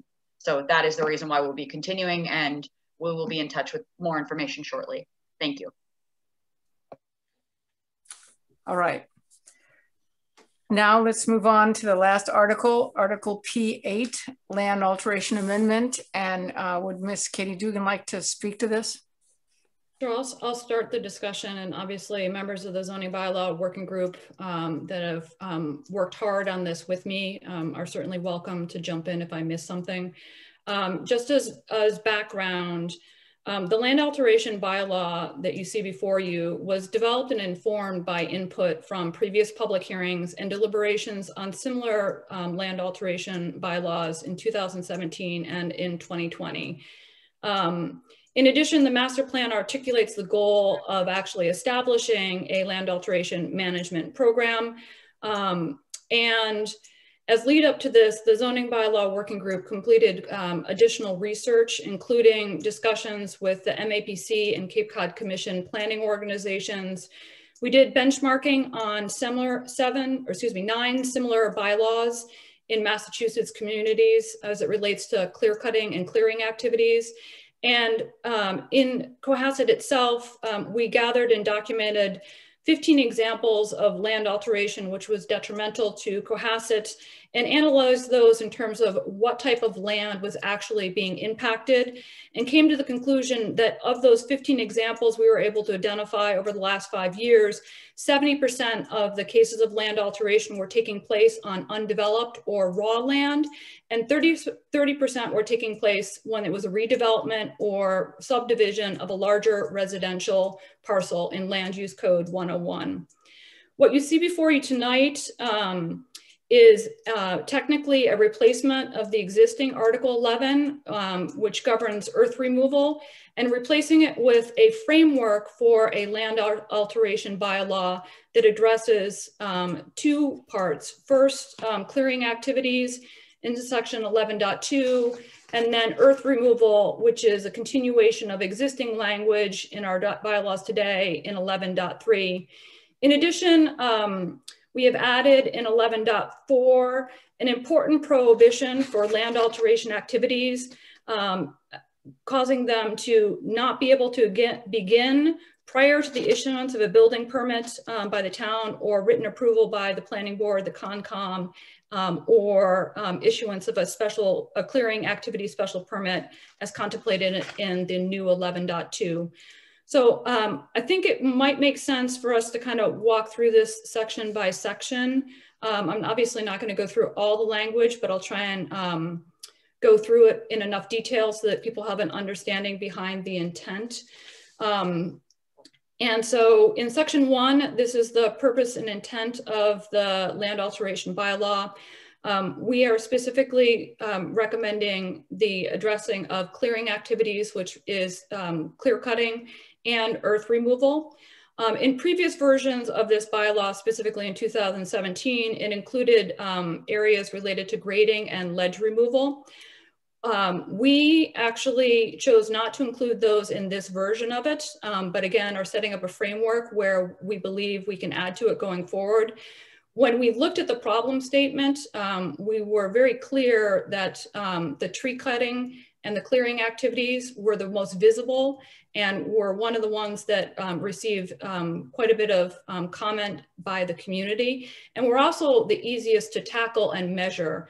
There are aspects associated with ledge clearing, and I'll address that later in terms of the specific concerns that have been expressed by some of the people that are listening to us tonight, that we are not comfortable moving forward with that currently, but are looking into it and will continue conversations with the zoning bylaw working group going forward. In terms of Article 11.2, this is proposing a series of limitations as it relates to clearing activities. And it is suggesting that all clearing activities that exceed the limit set forth below must obtain a special permit. So if someone is doing clearing activities under the thresholds described, they are allowed to proceed. If they are proposing clearing activities above the threshold, they need to go to through a special permits process, and we are recommending that the planning board be the special permit authority for clearing activities under 11.2. In terms of how we're defining clearing activities, this is actually one of the areas that was hotly discussed and has been honestly an area that the community has struggled with in terms of getting the right definition. So this is actually where benchmarking helped us quite a bit. There are a number of different methodologies that people use in terms of defining clearing activities. We chose one that we felt had clear measurement around it, because one of the comments previously associated with the land alteration bylaws that have been proposed in the past is it wasn't clear exactly how measurement was going to take place. And so we have targeted trees that are of a specific diameter. In addition, when it comes to measurement, one of the concerns, rightly so, that the Buildings and Inspection Department has had is making sure that the measurement is something that they can do and they understand how to apply. And so what we're recommending here in terms of the percent of lot area, which is described as the threshold, is measuring it in a similar way to what is done currently under the stormwater bylaw, which is square feet of disturbed earth divided by the total lot size. And we were very conscious of choosing something that the actual town has history and understanding of how to apply. I'm sorry, Clark, you have a question. I can't necessarily see you guys, so. No, I don't want to interrupt your flow. You're doing a good job. But I have a question under 11.2 subsection C. Yeah. On an undeveloped lot. I don't quite understand what these land use codes are, and I didn't look them up, but the second one looks like it may be an error. 017 and then 018.6. Should that be 018? I think it's, oh, I'm sorry, it's 018. You are correct. Sorry. Okay, so we would just, we would want that modified for any final draft. Okay, I agree. I'd like to sort of go back because you're jumping ahead just a little bit. Of course, no, I'm just in terms of the framework. So I was talking about the definition of clearing activities and drawing it to clear measurement of techniques that both the town has and have been used in other bylaws, successful bylaws in Massachusetts. One of the things that we were very cognizant of is making sure that we were scoping this to the parcels that were actually being impacted. And so when we looked at, as I said in my preamble, the parcels that have been impacted, there was a clear pattern where it was not every parcel in town. And by the way, there are 2,700 plus parcels in town. And so we need to be able to scope something that the Buildings and Inspection Department can actually manage and we know will be effective at addressing the underlying problems that we're all reacting to. And so when we looked at the underlying problem, we came to the conclusion that the 70% of the cases that we've seen in terms of significant and detrimental land alteration have occurred on undeveloped lots. And that's specifically what you're referencing, Clark, in 11.2C is the undeveloped lots. We could have gone through a process of describing what an undeveloped lot is, but we actually have in our assessor's database and in land use codes that are used statewide, a specific description of what undeveloped land is. And for those of you that are obviously probably not familiar with property codes, anything in property code 1 is considered residential. So anything 130, 131, and 132 is actually undeveloped land that's considered residential. The property codes that start with 3 are actually are all related to commercial, and undeveloped commercial parcels are 390, 391, 392, and actually 393. And then anything that starts with a code of 4 is actually industrial. And again, similarly, the 4 that we cited here are industrial. There is a slightly strange application of property codes if there is mixed use, and anything that is a mixed use parcel, i.e.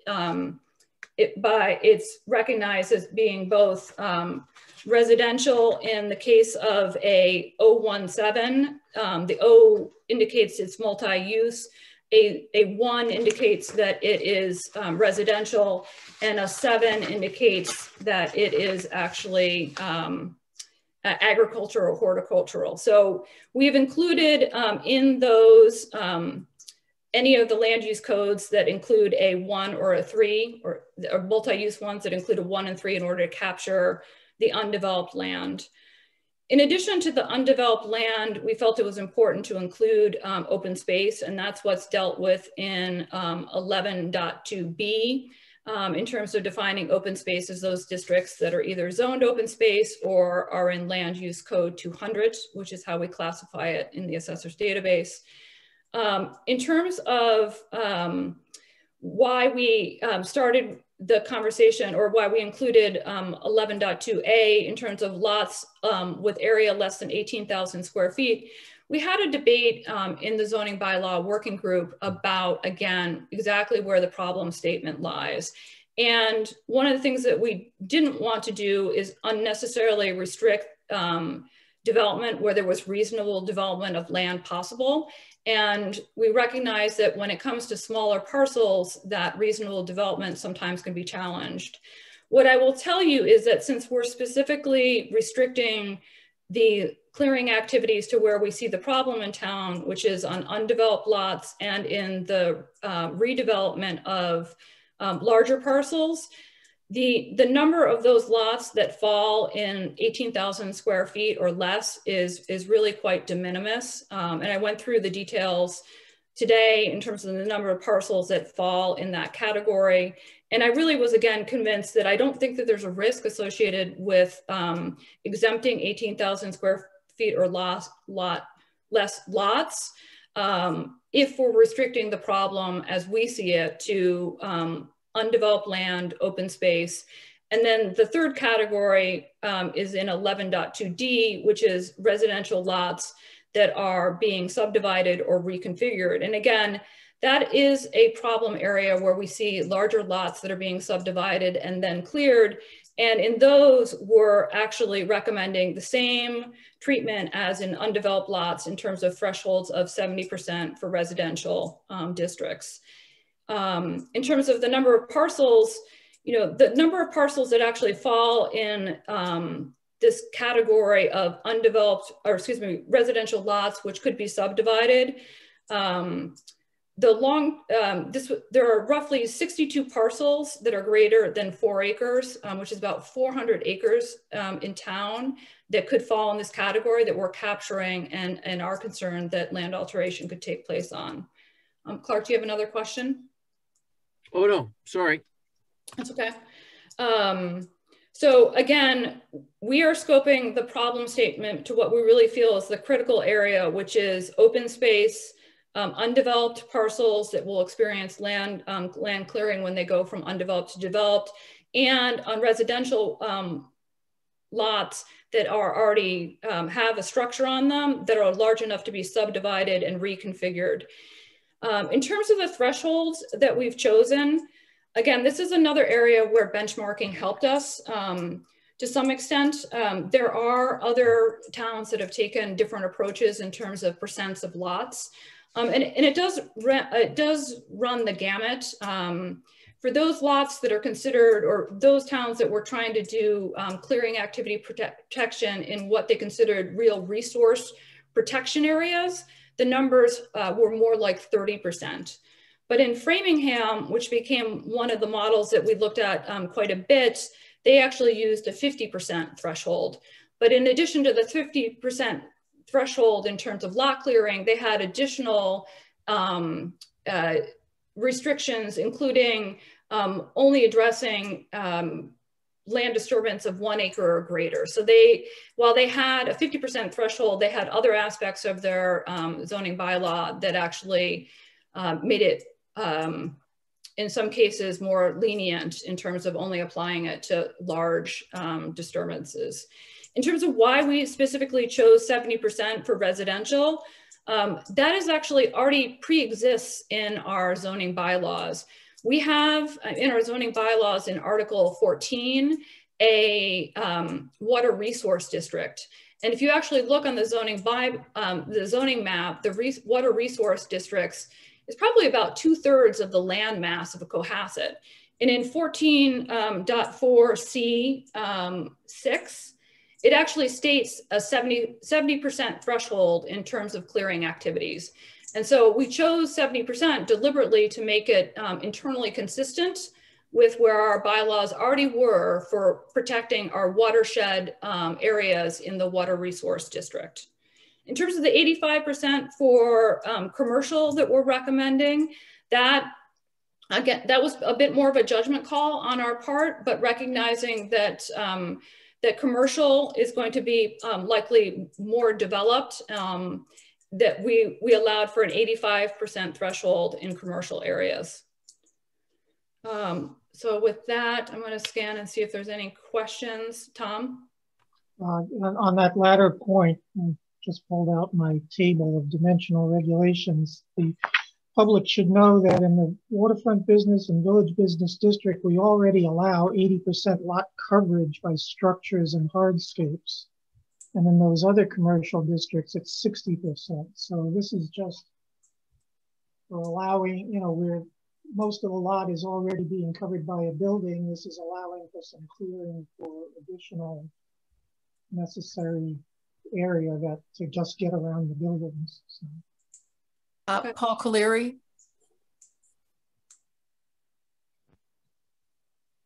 Thank you. Thank you, Madam Chair. Katie, I just had a question. You said 2,700 parcels. Was that undeveloped parcels? There's 2,700 parcels in total in town. In terms of the number of undeveloped parcels, there are 209 parcels in codes 130 to 132, and there are 18 parcels in the commercial and industrial. And as I mentioned, as it relates to residential parcels that could be redeveloped or subdivided, there are 62 parcels that are 4 acres or greater that could be subdivided in town. And that's not a specific, that's not necessarily all the parcels could be redeveloped, but those are some of the significant ones. And that represents 400 acres. Thank you. And thank you on behalf of this board, even though I'm with you on the other board. It's inspiring to see the work and the commitment you and the rest of the committee has to this effort. Thank you. Thank you. Thank you for that comment. Paul Grady? Yeah. Hi, Katie. Hi. Hey, just a question. We talked about this, I think it was last week. I'm just curious. I'm very curious because it's a hot button item. Why are we kicking the ledge can down the road, especially the above ground removal? I mean, why wouldn't that be just part of this whole thing? I think it would make a lot of, I'd be very interested in seeing why it's out. Something we can revisit later on. And it seems from things I hear to be a kind of a hot button issue. I'm sorry. So I hear you on the hot button issue. I would say that from the benchmarking that we've done, we found 0 cases of people being able to successfully regulate ledge or rock removal at or below grade. In fact, there's some pretty hideous things that have happened in other towns in terms of the amount of tons that were being removed through blasting and ledge removal that were taken to land court. And the reality is that when it's ledge at or below grade, the land ownership rights take precedence. And so I understand, and I live in a neighborhood that has experienced blasting and ledge removal. So I understand what it means to the community. I just haven't seen a path forward in terms of a legal one as it relates to ledge at or below grade. In terms of determining ledge outcroppings above grade, there was a proposal back in 2017 that suggested that ledge outcroppings that were greater than 2 feet above pre-construction grade be included as a restriction.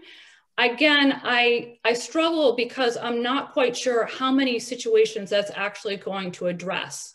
And the reality is that the Windy Hill situation that I know a number of the people are concerned about on the call today, I don't believe any of those ledge outcroppings meet the test of 2 feet or greater of pre-construction grade. And so I do appreciate the topic, the unique character, but I also am struggling to come up with the right set of definitions that won't get us into trouble as it relates to restricting land ownership rights, but also truly addressing the problem. And so I'm not giving up on it. I just haven't found the right solution. And when we talked about this as a group, we felt like we wanted to get something done now and open a framework that we could amend going forward.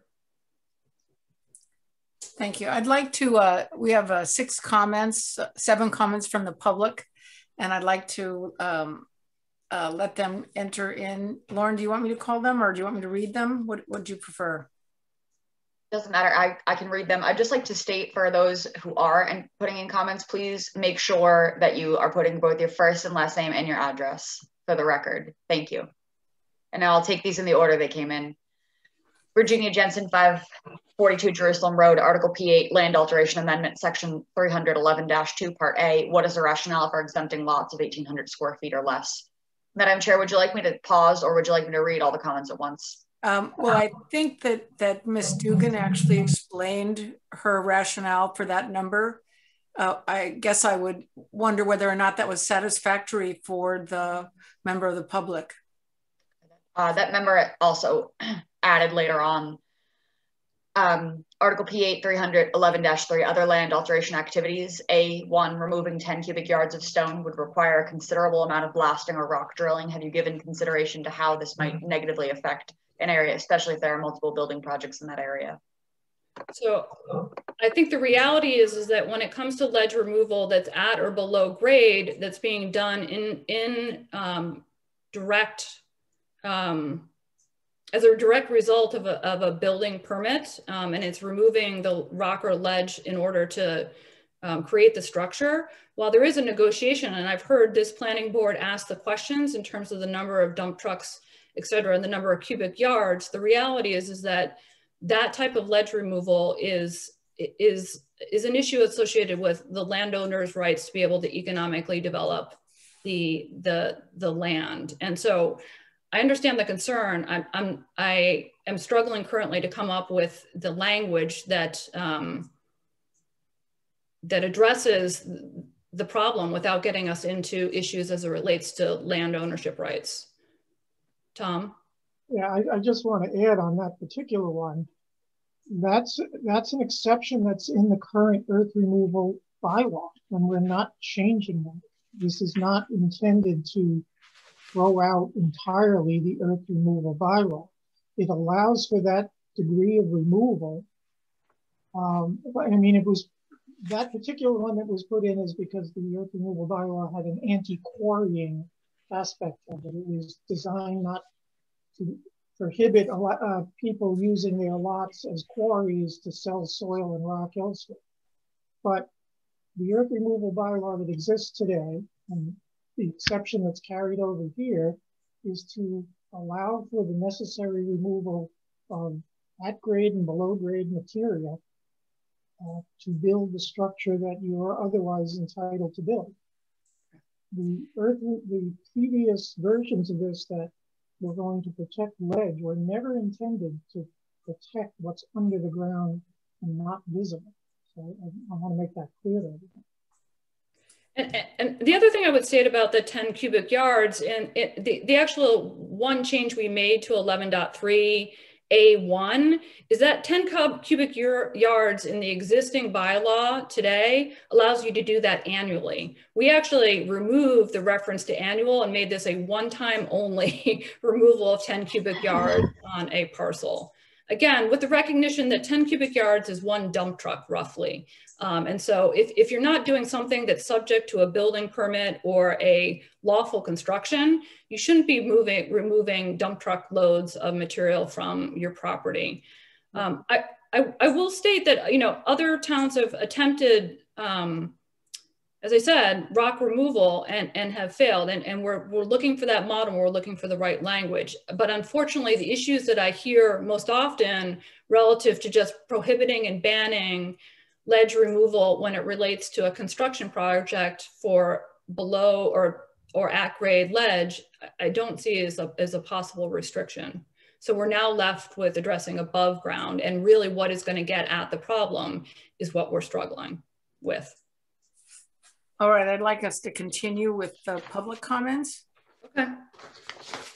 We have Anne Brophy. There's two comments, I'll read them both. I want to thank you for your hard work on behalf of the town with regards to P8. Although I'm disappointed that it is not as comprehensive as I would prefer, I would strongly encourage you to fully support this article. I would also request that you engage in some discussion regarding plans for future protection of the ledge in this long rocky place called Cohasset. And then added, the town of Lincoln in their scenic road article defines trees as a tree whose trunk has a diameter of 4 inches or more as measured 1 foot above ground. Your article measures at 5 feet above existing grade. That seems less restrictive than the Lincoln definition, since I believe tree trunks narrow as they rise vertically. Can you describe how and why you decided upon the measurement criteria of 5 feet above grade? Thank you. So I can certainly talk about the measurements. Let me find my notes here. So there are a number of different measurements that are out there in terms of width and where to measure. We chose the particular reference from Dennis in terms of the 4 inches and at 5 feet. There were other bylaws that chose 8 inches at diameter in Framingham. Again, it's a bit arbitrary in terms of like whether it's at 1 foot above grade or 5 foot above grade. I do recognize that it does taper as it obviously goes up. We were trying to be specific and precise, which is one of the requests that not only the community's had, but our building inspection department has had. So if there's more comfort at 1 foot versus 5 feet, I'm not sure I can get that. I appreciate the comment. And if that's a true concern, I think that probably could be reflected. Also, I think the 5-foot height is like a national forestry standard. I remember this coming up with the scenic way bylaw. Okay. I'm happy to put some more research into it. I mean, to be honest, when we did it based on looking at what was out there in terms of the existing bylaws and choosing what we thought was a happy medium. It happened to be the Framingham definition of 4 inches at 5 feet. Or I want to get a few more public comments. Can I just say something to that? Yes. I mean, the definition of clearing that was in the citizen petition 4 years ago was 2 feet or higher. And I think in our discussions in the zoning working group, you know, you go down to 2 feet, you're dealing with also ground cover. And I think the zoning working group was focused on more on trees, which has the higher limit. I'm going to say this once and may say it again, but I have been working on a proposal like this since 2005. There's a lot of compromises here from what was originally written, but I am perfectly satisfied with going forward with them.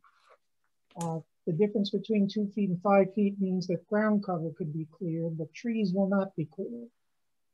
We've made a value judgment that that's more important. And again, as a matter of compromise, I think it is acceptable and is again something we need to address this issue immediately. And I'm happy with what we have at this point. All right, thank you. Paul Grady. I just had a fast suggestion for Katie. Katie in Framingham, I know. If you're looking at anything on the ledge, I just throw this at you. Could you take a look at Brookline? And how they do it. It's all ledge. My office is over there, so I can just tell you. And my grandparents' home was built on a rock in Jamaica Plain. I should ask you to take a look at that. That's all. Yeah. Okay. I will certainly take a look. The ones that popped in terms of recently were Woburn, which was, you know, a rather tough situation for the city, and their rock removal bylaw failed in land court, and then Arlington had one that failed at annual town meeting. And those were those were two that were really addressing the issue that we hear the most about, which is the ledge removal below grade. All right. I'm more about it. I'd like to move back to the public comments. And then can you read the comment from Mike, Lauren? Certainly. Mike Stevens, 35 Rust Way. And the comment is, any disturbance of land over 500 square feet triggers a stormwater permit, which has very strict requirements, and the Conservation Commission is very strict about tree removal. So why are we adding another layer of approval with another board? I would love to take that one. Okay. Again, in 2017, there were 3 things targeted: clearing, ledge, protecting exposed ledge, and grade changes.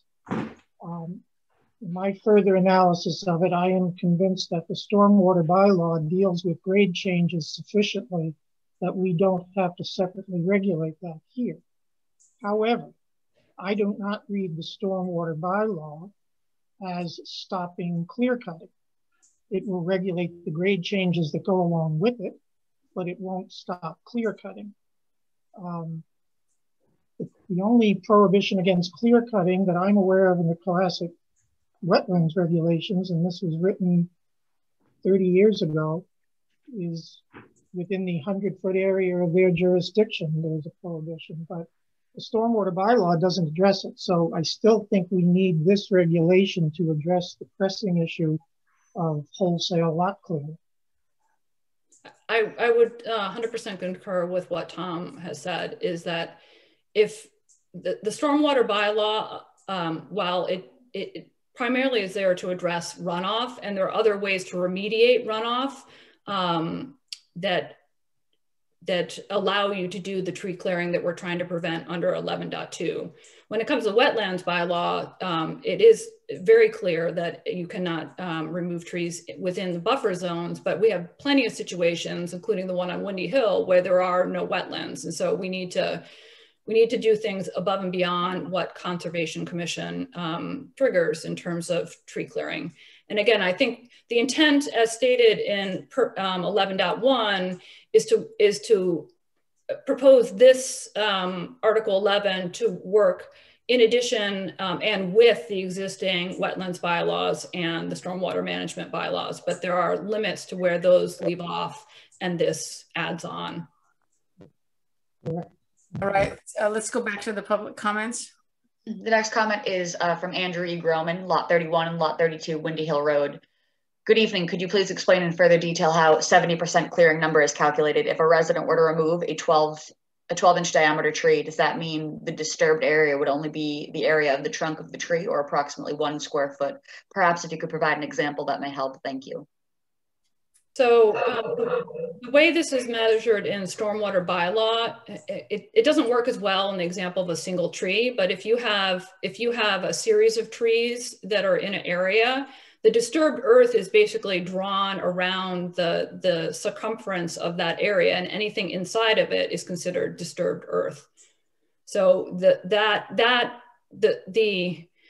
the area within the circle drawn around the trees that are removed is considered the disturbed earth. I hope that's clarification.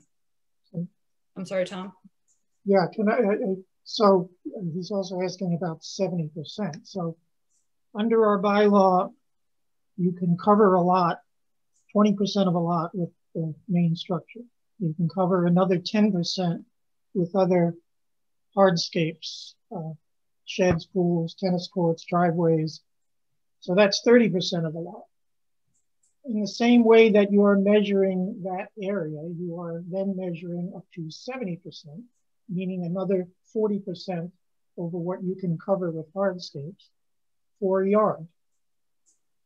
And I know that the examples came up 4 years ago. They will come up about the single tree. What if I take down one tree? Well, it depends on what the taking down of that tree is going to do to your total lot coverage, which is a measurable thing, measurable on every application we get now for the hardscapes.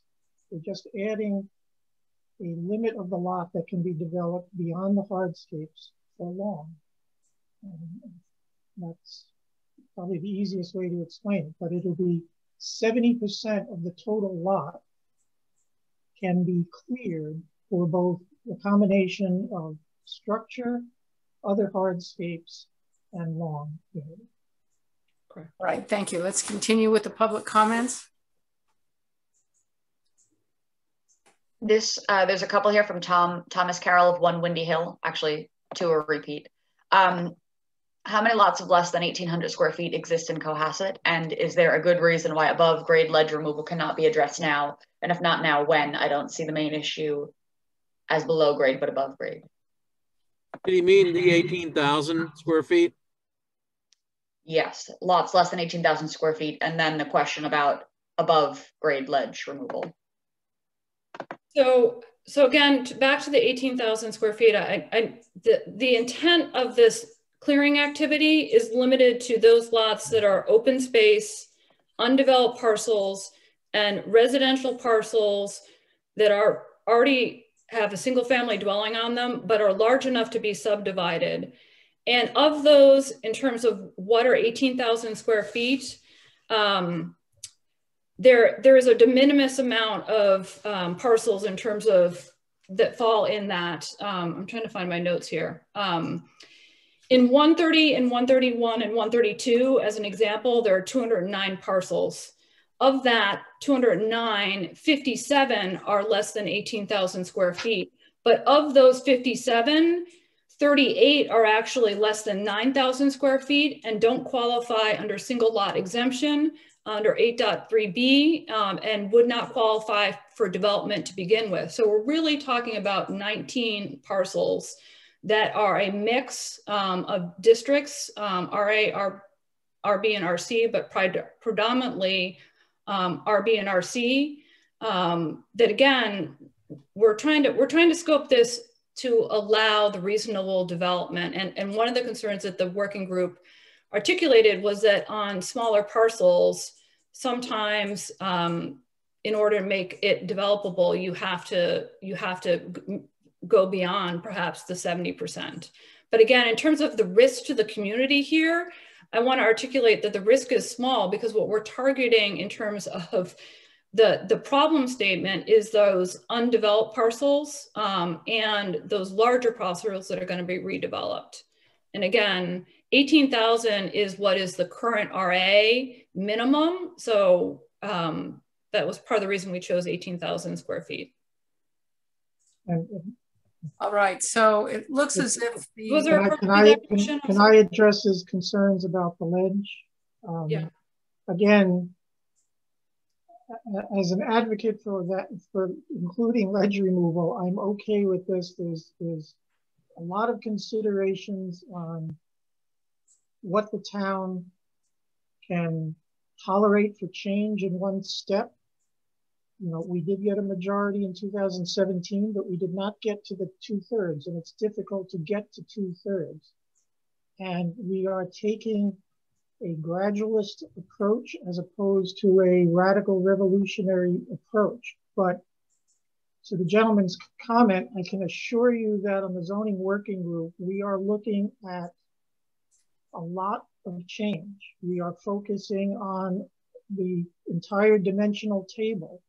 We are focusing on house size and bulk, and we are focusing on ledge, but all in good time. And I would normally be skeptical if anybody's saying trust us, but we are considering these things, and there is no reason we can't graft a ledge protection bylaw onto the ledge protections onto this in the future. But we are looking at a lot of things. Clearing is clearly, if you had to grade them, a higher immediate priority to have some regulation on. And we wanted to tackle that first before we moved on to some other things. I will tell you that the limits on ledge removal that were in the 2017 proposal were rather arbitrarily chosen. I know there was debate about them, but they didn't go through the rigorous study that we are now applying to the clearing limits. And I would just ask the public to be patient to allow us to do that and realize that what we're seeing on the boards is such that this is the immediate problem, the clearing, and the ledge removal can wait a few more months until we finish our other work. All right, thank you. Paul Grady? I was just going to follow up. I just think that the above ground ledge removal is a very important component, and I'd like to see that added. There's a comment in the chat. It says from Andrew Groman, which department would be overseeing the infield oversight calculation of this? It is unclear what this is, but it might mean tree. Would this be board and the building Conservation Commission? The building department and the planning board. The planning board is the permitting agency if you exceed the thresholds and need a special permit. And we will be working with the building department to do the calculations just in the same way as we review calculations for lot coverage, setbacks, et cetera, et cetera, et cetera. All right, thank you. We're not stepping on the Concom stormwater process. That still remains a process with that department and that board. I mean, part of this is getting the rigor in when people are submitting building permits to add questions like what percent of, what is the disturbed area associated with clearing activities?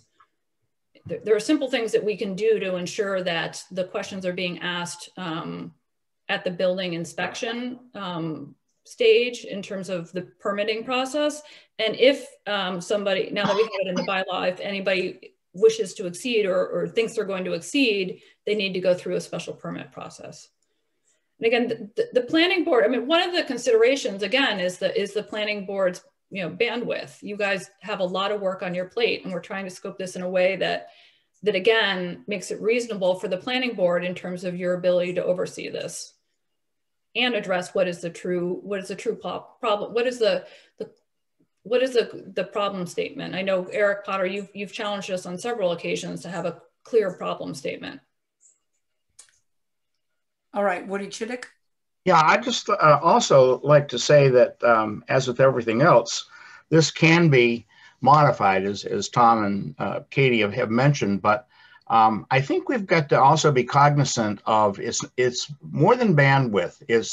It's actually time, a building inspector's time. We issue over 500 building permits a year. Surely we don't want our building inspector, a single person, to be doing site visits with a kind of a quasi-enforcement objective here. I think we've got to look at the most likely and the most egregious situations first. If we haven't cast the net wide enough, or if our 18,000 exemption turns out to be inadequate, we can change that.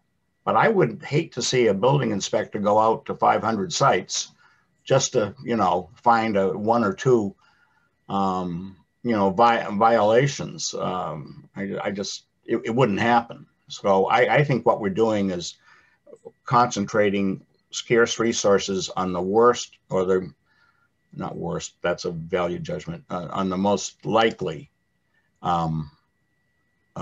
violations and with the most likely impact on a neighborhood.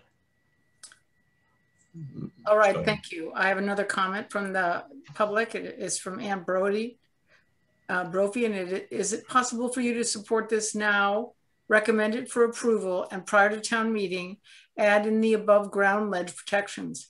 I would like to see this go forward, but I agree with Mr. Grady. I would like to see the above ground ledge addressed. Katie, can you respond to that? I'd like to answer that unless...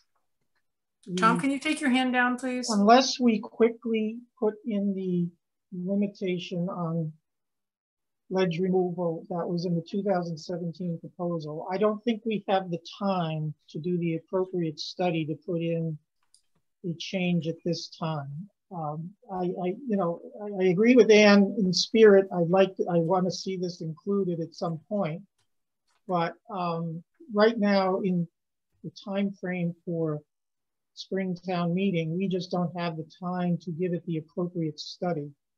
And I can assure you that there's not a majority on the zoning working group right now to just wholesale adopt what was in the 2017 bylaw with respect to ledge removal. I can assure you in the last few weeks, I've been there and done that in that discussion with them. So again, I just beg your indulgence to understand that we're not ignoring the problem, avoiding the problem, and intend to address it. Whether that is for the fall town meeting, for the spring town meeting, I can't predict, but it would be impossible, I think, just knowing all the dynamics that I do, that to get this ready for spring town meeting this year. All right, thank you. I'm beginning to feel that we are repeating ourselves and we're not getting any further in terms of either clarification or actionable items. And so I'm looking for new information, new ideas. Otherwise, I'd like us to consider that we have generated the information that we can from this discussion and that the board needs to take a position. Clark Brewer? Yeah, a couple of things I wanted to just check into and think through. Okay, so the planning board has a special permit review of anything that's under this jurisdiction. We understand that the jurisdiction is outlined fairly copiously, but I'm wondering, in terms of the documentation that an applicant would have to submit, I didn't see anything specific, although presumably it's not a lot different than what would have to be done under stormwater for the Conservation Commission, so that there wouldn't necessarily be more different documentation, substantially different than what would be prepared already for Concom. Tom, did you have a thought on that? Yeah, I mean, again, this isn't dealing with the grade changes in stormwater runoff. So yes, I suppose you could use the same plans if you're going for both, but this is, as in a site plan that we deal with that will show lot coverage, this is just another aspect of coverage. We show coverage for the main building, we show coverage for the other hardscapes. Now we're going to show a limit for the yard. And then the normal special permit standards of section 12.4, I think it is, will apply. And the applicant is going to have to justify why they want to exceed the clearing limit. And then the standard is that more substantially detrimental to the neighborhood? I think this is all stuff we already do in other contexts, and we really just have to think of this envelope of clearing in the same way as we think of the envelope of lot coverage for a building. It's not functionally different. Well, I guess I'm asking a different question. I'm saying, okay, so I have 71% of the lot that's going to require clearing. Yes. Okay, now what do I submit to the planning board? It doesn't say specifically under 12.4, submit a site plan with an area calculation and trees that have been protected. Isn't this a procedural question rather than a? Well, the question is, do the review requirements show up in the bylaw, or is a reference so that they can be put together, like for large home review, where we say what needs to be submitted separately? Well, the cons are doing that are that you make that determination right now, and then you have something that's inflexible. I would think that what we would want to do is actually pass the bylaw and then be in a position to further define what it is that we want to see in the way of documentation. And that doesn't have to be approved by the bylaw.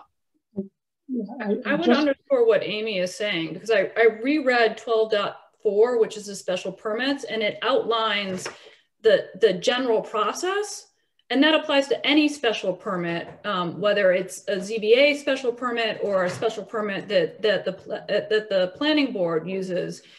It's the underlying application that's governed by the rules and regulations that the building inspections department would put in place to allow you to assess the clearing activities. And I'm happy to take offline and work with Jen and John Hallen to put together a form similar to what Stormwater, as you were saying, Tom, has, that has like literally all the boxes that you fill out and go through the check mark process in terms of the information you might want when reviewing the special permit. Right, but I just glanced at 12.4, and I have to agree that it's not very specific on what has to be submitted. But I think in the example you cite, Clark, I think a lot of this is going to be dealt with by simply a narrative explanation as to why you need to exceed the limit. What's the justification for it? I presume, a site plan is going to have to be done no matter what. So it's right. Okay, so I'm just trying to go through the reality, the nuts and bolts of so this. I had a question before we get here, Clark, from Mr. Durensis. Oh, I just had a FYI that not on this point, but I haven't done the warrant yet. And when I do the warrant, I'm going to be changing this article's format a bit, because what you have is a motion. You don't actually have an article. So I'll be adding article language to it and make it conform to the other articles in the warrant. So it'll look a little different. It'll be a little formatted differently.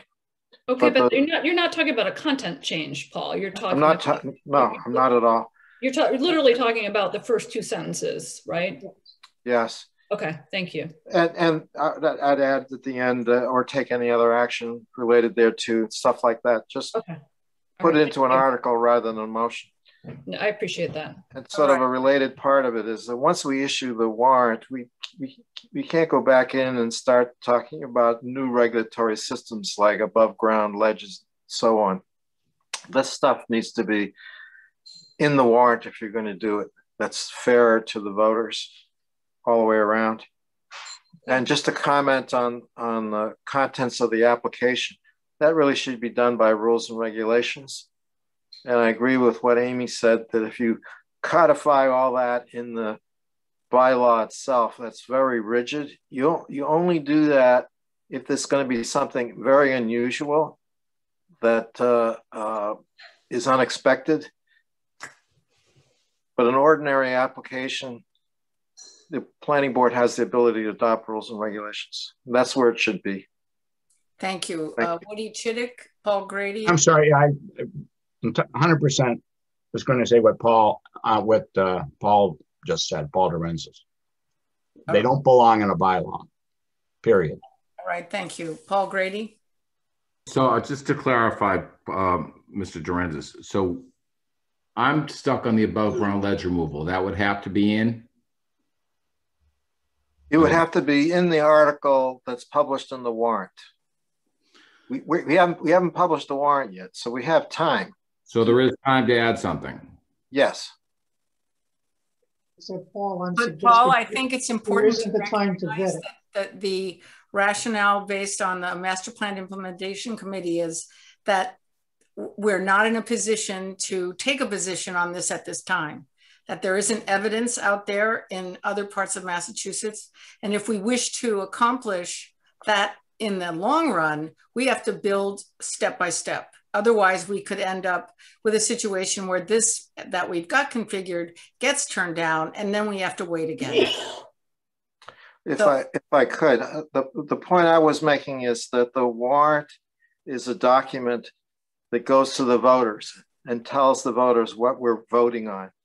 And if you're going to make a change in this article, I would respectfully ask you to do it before the warrant is issued. That's all I'm saying. Once the warrant's issued, to add that kind of regulatory language is not fair to the voters. It's not fair, and it has the same problem as all of the town floor motions. It doesn't allow people time to vet and understand what they're being correct. asked. Correct. That's how we got the prohibition on the use variance. It got snuck in on the floor. Yeah. All right, Clark Brewer, and then I want to ask Paul Grady a question because I want to be super clear. Are you going to vote against this if we don't include this? Are you throwing out the rest of it, the baby with the bathwater, or are you willing to move forward in a step function, getting clearing activities taken care of, or do you need both in order to get your approval? Well, I'll tell you what, Katie, I'm thinking about it right now. I like everything you put in there. Again, but just having my finger on the pulse as much as you have, you more so than me even, what I've seen, what I've heard, what I've read, and what I've seen with my own two eyes. I just think it's a very important component. I mentioned that a couple of weeks ago. So I'm not saying yes, I'm not saying no.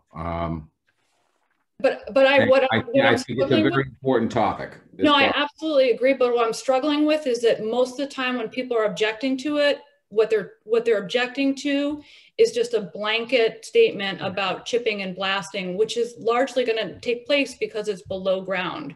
I'm struggling with the language, as Tom said, from 2017, which, to be honest, is a bit arbitrary, and it says 2 feet above ground. I'm just not sure we've got the problem statement ready quite yet, but I'm not saying there isn't a problem. And I think that, yeah. Again, Paul, all I can do is, assure you, I've been working on this for so long and I hear what you're saying, but it just needs a little more time. And I don't disagree with either one of you. I don't, all right? Yeah. Again, I admire all the hard work you've done. I really, really do. It's just, something above ground. Katie, I'm not speaking to below ground or what people can do with their land. Yeah. I think on those lines, if they're working within the law and the bylaws, then no say in the matter. It's what's preserving what we have, what you drive by, what you walk by and see. That's what I'm interested in. Yeah. I'm not out to take anything away from anybody who's got a legal right to build. It's just, what do we preserve? What are we leaving behind? That's what I'm getting at. I don't disagree with you, Paul, but I don't want to put the regulation on clearing at risk by having the two things together. I'd rather, and believe me, this is a big evolution in my thinking, and I'm willing, I'm working in a group for the first time. I have town board support for this proposal, and I'm willing to work on a compromise on a step-by-step basis to achieve these end objectives. And right now, the clearing is a critical one. It was in 2016 and 17. And I don't want to put that at risk by someone getting hung up about ledge protection and how we're defining chipping, blasting, and what how much ledge can be removed, how much can't be removed, and have this clearing proposal not pass. Because then it's a 2-year wait to bring something back again. And in the meantime, more lots get destroyed that way. So I really would hope you would consider the bigger picture and the type of approach that we're doing here, considering the past history of this proposal and how it's not gotten the town meeting or been defeated at town meeting. All right, let me turn to Clark Brewer and then Woody Chittick. And again, I want to see if we can, we're at a point of diminishing returns. Clark Brewer? Yeah, so Durensis said, and I think Woody agreed that, you know, what gets submitted can be in rules and regulations. But aren't we going to have the same problem with this that we do with the large home review? We're going to have people that they want to figure out a way to have their house be 3,499 square feet so they don't have to come for large home review. And isn't this the case where we're going to have people try and figure out a way we're only going to disturb 69% of the lot so we don't have to come for review? And in the large home review, this was happening, and we required a certification by a professional engineer or architect. In this case, it would be a professional engineer. So if a site plan gets submitted for a building permit that potentially could fall into this, would we want them to certify that it's whatever the percentage of disturbed area is? Or do we? So the Concom does actually specify their own set of conditions. So I guess right. I think that what you know, our problem is we've never done it, but that doesn't. I'm just saying it's similar. It's similar to large home review. Do we ask a professional engineer to certify that land alteration does not apply, and here's why, as a part of their building permit documentation? That's what I'm suggesting, is that what needs to happen is an amendment to the building permit process, not the underlying bylaw. And I don't know, Jen Oram, if you're on here and can help us with this, but I guess what you mean they would have to provide it when they're applying for the application, the calculations required. Correct. Yes, we do that now with the RGFA for large home review. So we would, yes. So we can amend the application process to include requirements as deemed under the rules and regulations of the planning board. Okay. Woody Chittick? Yeah, I would just like to underscore, at the risk of repeating, that rules and regulations do not belong in a bylaw, and frankly, they're complex in them of themselves and probably don't belong in tonight's discussion. There's plenty of opportunity to both develop rules and regulations and modify them without the tedious exercise of going ultimately to the Attorney General because you want to change 2 sentences. And that's what putting rules and regulations would entail, and I could just about guarantee you would result. So, but I'd like to deal on the above ground ledge removal a little bit. I'm a great believer in empirical evidence. And Paul, you're a member of the planning board. If you know of situations that you at least find, you know, offensive or inappropriate,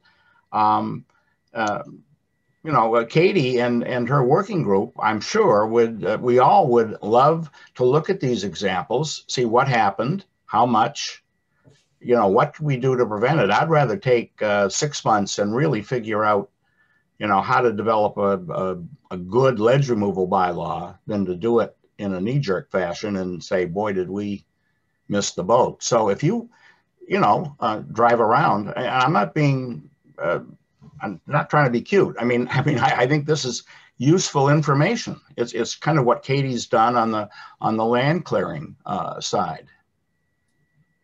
So if you can help us, I mean, great. We're not opposed. Creating a conflict of interest. Well, I'm not sure, but I'm not an expert either. I may be. All right. So I have Clark Brewer's hand up, Tom Callahan's hand up, and I would like to ask you if you have new information you wish to include. It sounds to me as if where we're at is, although we all might want to have something that is addressing the ledge above ground, we're not in a position to do that now. It does sound also like there is a pretty strong belief in what the Master Plan Implementation Committee has presented in front of us. I would like to see if we can move this forward and get an agreement to bring this before the town. Eric Potter. Would be not in agreement of having to go above with adding language about above ground ledge for the reasons stated by Tom and Katie. I think it's better to take this one step at a time and get something passed so we can kind of start preserving the land around here a little bit more, rather than take some additional time with that, and we can revisit the above ground ledge at a later date. I just think that might be the better way of going about it. All right, thank you. Clark, your hand is up. Yeah. One more thing that I wanted to ask about is under 11.4, it says under C, it says the planning board may require a performance guarantee in a form acceptable to cover the costs associated with compliance with this article. What is that all about? I mean, for commercial projects, we've asked that the project be bonded, so we didn't end up with what happened with ING and Cedarmere, big piles of dirt for a decade. But what is the intent of this performance guarantee, and how would it work? I mean, for like a residential type of applicant. So I don't think we were contemplating in residential, but since we were covering residential and commercial, we left it in. Right. That survived from the 2017 version, so I put it in there originally. If I would not expect it to be imposed as a regular matter of course in residential projects, but depending on the size and scale and scope of a given project, we may find the need that we need outside consultants to help us monitor compliance. Right. So it's not mandatory. So I don't, but I think it gives us a resource that we, in a given situation that I can't predict an example now, we may need. No, I understand the purpose. I just I think it jumped out at me as something that might be controversial or that might cause people concern on the floor of town meeting, and perhaps tightening it up might make sense. If it's one to go to the mat over, let's see. It didn't come up as an issue in 2017, and I don't anticipate it being an issue. But basically, we're talking about bonding. I mean, the thing that we did for the harbor project. Yes. We want to have a bond to make sure that the site can be cleaned up if everybody walks away and the economy tanks. All right. Okay, so that's the purpose of it. Now, my concern again is that regular voters on the floor of town meeting, single-family homeowners, this might jump out at them as an issue of concern. So what I guess I wouldn't anticipate it. I would anticipate it in the situation that you brought up, where somebody, and this would probably be more a developer than a homeowner, would, for whatever reason, financial agencies or whatever, would walk away from the project when it's half finished and the final landscape plan that we approved isn't implemented. Right. No, I get it. I get the purpose. It says may require, but I guess I would give that explanation at town meeting then and leave it to the citizens to think whether it's oppressive or not. Okay, I'm just trying to think through it. It just seems like a red flag. Okay, Katie Dugan. So are you, I guess the reason we left it in as a potential protection clause for the planning board, it wasn't a required relative to every single special permit situation. It was more protection for the planning board than it was a requirement of every single applicant. And as we've described, the intent was not to have this address residential, but rather because we were including commercial and industrial, to leave that protection open for the planning board to require it. Again, I don't see it, I don't see the language as may require, triggering concern that every single situation. If you want us to include may require as it relates to just commercial or industrial. Well, maybe. I mean, I guess this is a discussion. So we're trying to, I'm thinking that perhaps may require for significant projects might make it so that people with a single family house that that it doesn't necessarily apply to them. Just some way to constrain that so that there doesn't seem like there's a lot of risk for John Q. homeowner. Understood, but I also, again, the intent here is to set thresholds that we think people can live within, and part of the reason we chose both the problem statement that we did in terms of what type of lots we think the issues related to clearing activities are taking place on, and I guess I hear your concern, but again, the intent here is offer protection to the planning board. I know, I understand the purpose. I'm just saying it seems like a red flag for the floor town meeting, and then it can be a problem from an administration standpoint with the planning board. How do we get you guys bonded? I don't have an objection to adding for significant projects as long as that doesn't raise questions at town meeting. What a significant, like, again, I think the clarification of significant progress isn't a bad word. I think the word may is adequate protection. Yeah. I wanted to say one more thing about rules and regulations, if I could. Let me ask Mr. Piscatori first. Yep. Yeah, I was just reiterating what Katie said, or what I was going to say is, may is enough of a disclaimer to say that, it'll apply in some cases and it won't. If you put significant in there, then you've got to define what significant means. You're going down the rabbit hole. You just leave it at may apply. And, when they apply, they say, well, we'll see what you want to do. And if we think it's big, you'll have to define what big is. I don't know. All right. I think we've talked this one pretty hard. And I would like to say that it is 9:02. It would 9:02, and it would be really great if we could come to some consensus on this last item. I will make a motion in a moment, but I just want to say something about rules and regulations. Please speak up, Tom, please speak up. I will make a motion in a moment. I just wanted to say one word to Clark's comment about rules and regulations. Number one, there is an effort within the zoning working group to separate out all of our rules and regulation type language in the existing bylaw into rules and regulations and out of the bylaw.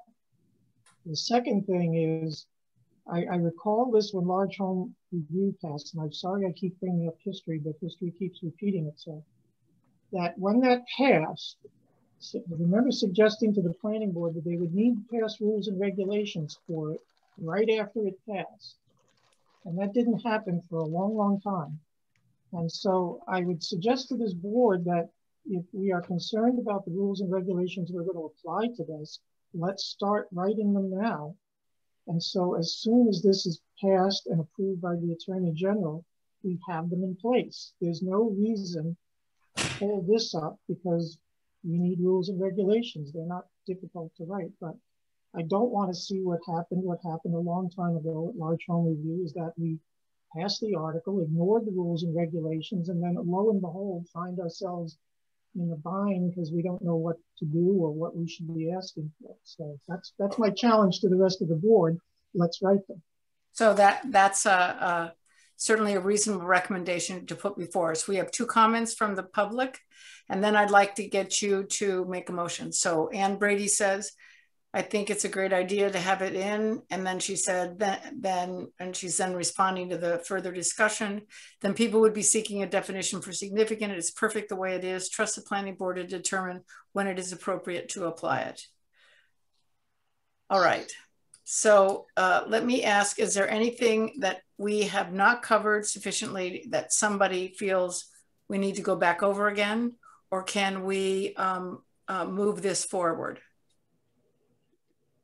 Tom, you said you'd make a motion. Well, Paul, is it okay for me as also being a member of the zoning working group to make the motion? Paul Durante. All right, so then let me ask if Eric Potter would make a motion. Yeah, thanks. Just in, I don't think it's a problem, but just in case. I'd make a motion to approve the language as it's currently stated.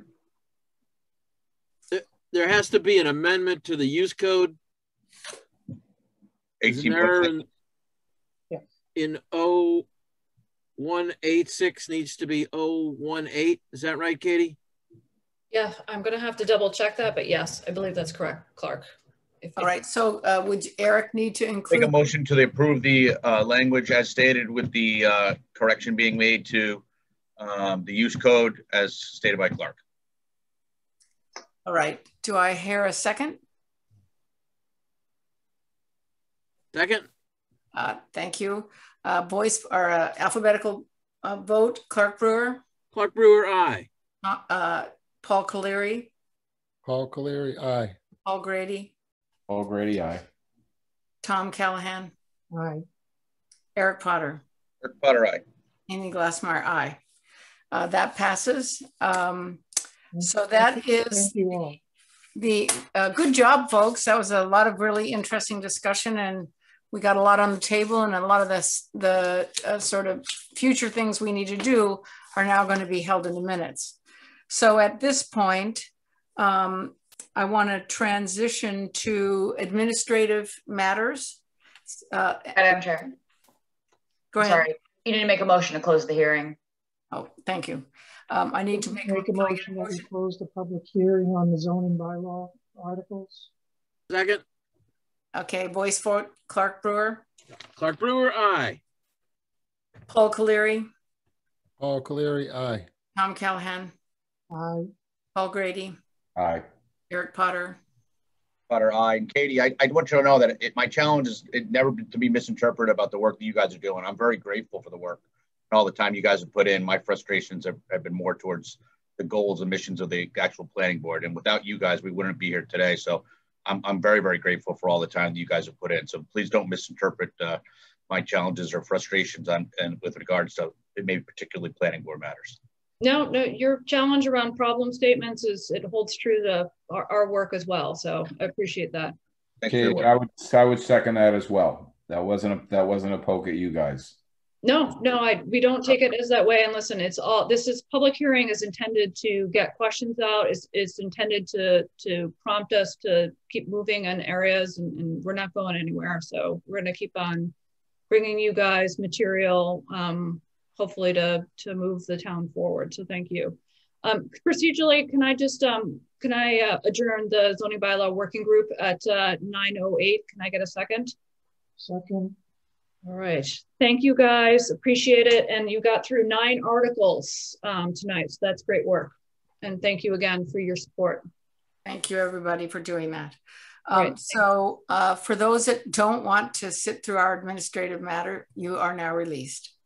Let me ask Lauren, do we have any items that were not reasonably anticipated 48 hours in advance? No, I don't believe so. All right. Do we have approval of minutes? Not tonight, but I promise next week. All right.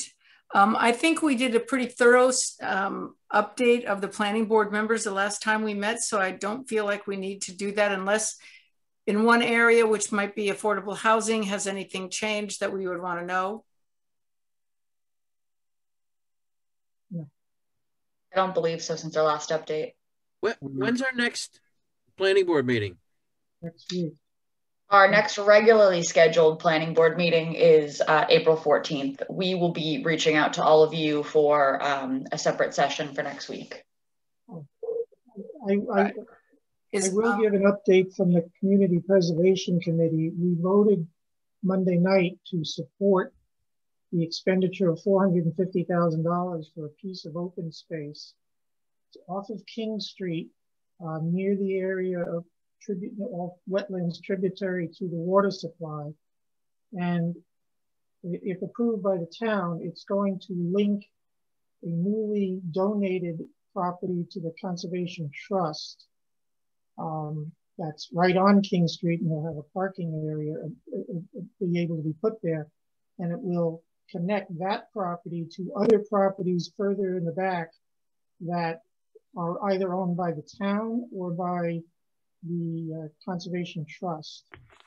And it's a unique property, it already has some trails on it, connects to other properties to create a very, very large connected open space system. And the price tag is because the lot was assessed as a buildable lot and it could be built on. So it was pricey.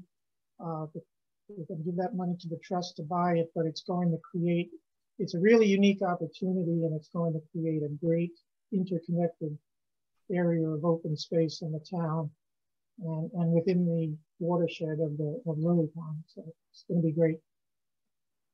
I would urge everybody to support it when it comes up at town meeting. Great, thank you. Are there any staff updates? Don't have any staff updates at this time. Just sort of, it's been a high volume, other than the fact that it's been a high volume. We have several applications coming in, a busy sort of schedule ahead of us going into the spring, particularly as we prepare for town meeting as well as all the other, between Jen and I, we staff approximately 8 to 9 other sort of committees and working groups. So it's just been a high volume, busy period for us. So we, I'm sorry. Can you give us a sense of what the inflow is about? We have a few additional large home reviews coming in. We have a couple of inquiries that have come in about additional A&R applications. Of course, we have One Pleasant Street that will continue. And is there anything else that I'm missing in the meantime, Jen? Oh, and we also know that at some point, 390 Chief Justice Cushing Highway will return for the modification of their site plan. And we recently heard from that applicant sort of inquiring on steps. So we are anticipating some momentum on that again. And then I'll turn to Jen to see if there's anything that I may have missed. No, I think we've been not doing as many of the zoning bylaw reviews because of the harbor project, and we had a few docs, but we're going to be bringing those back starting next week. All right, great. So that's a good quick review. Paul Grady. It's a question for Lauren. Lauren, what would you say about Chief Justice Cushing? What address and what are they planning? 390. It's the project that's mid-construction at Stop and Shop. That central building that they had come to the board for site plan approval, and they had gotten a modification to move the building structure, but the other components, it had been flagged that they would need to return to the board. And one of the major pieces that has sort of been hanging in limbo that will impact the site plan is what they do with their sewage disposal. You know, for example, if they go on an on-site septic system, or if they connect to sewer, that was really a major piece that would impact site plans. So that's part of why they haven't returned to us. I was just getting ready to bro. Thanks very much. No problem. Thank you. All right. So is there anything that we want to say about our meeting on the 31st, other than it will be at 6:30 p.m. as normal? Is that correct? I believe so, yes. It's going to be an executive session for the board. It won't be open to the public, and we need to determine final details of that. We will be in touch to the board about that. So please don't clear your calendar for next week yet. And what's that meeting? It's an executive session meeting. Oh. Everybody received the documentation from the Eames and Associates. Everybody got it? Okay. Not yet, they will. Oh, I see. Okay. All right. Well, then I think we're in a position to close the meeting. Move to adjourn. Second. Oh, beat you to it, Clark. Can I get a vote? Clark Brewer. Clark Brewer, aye. Tom Callahan. I'm Callahan, aye. Paul Colery. Paul Caleri, aye. Eric Potter. Eric Potter. Paul Grady. Paul Grady, aye. Okay. See you all in about a week's time, probably. Thank you all. Good night. All right. Thanks, everybody.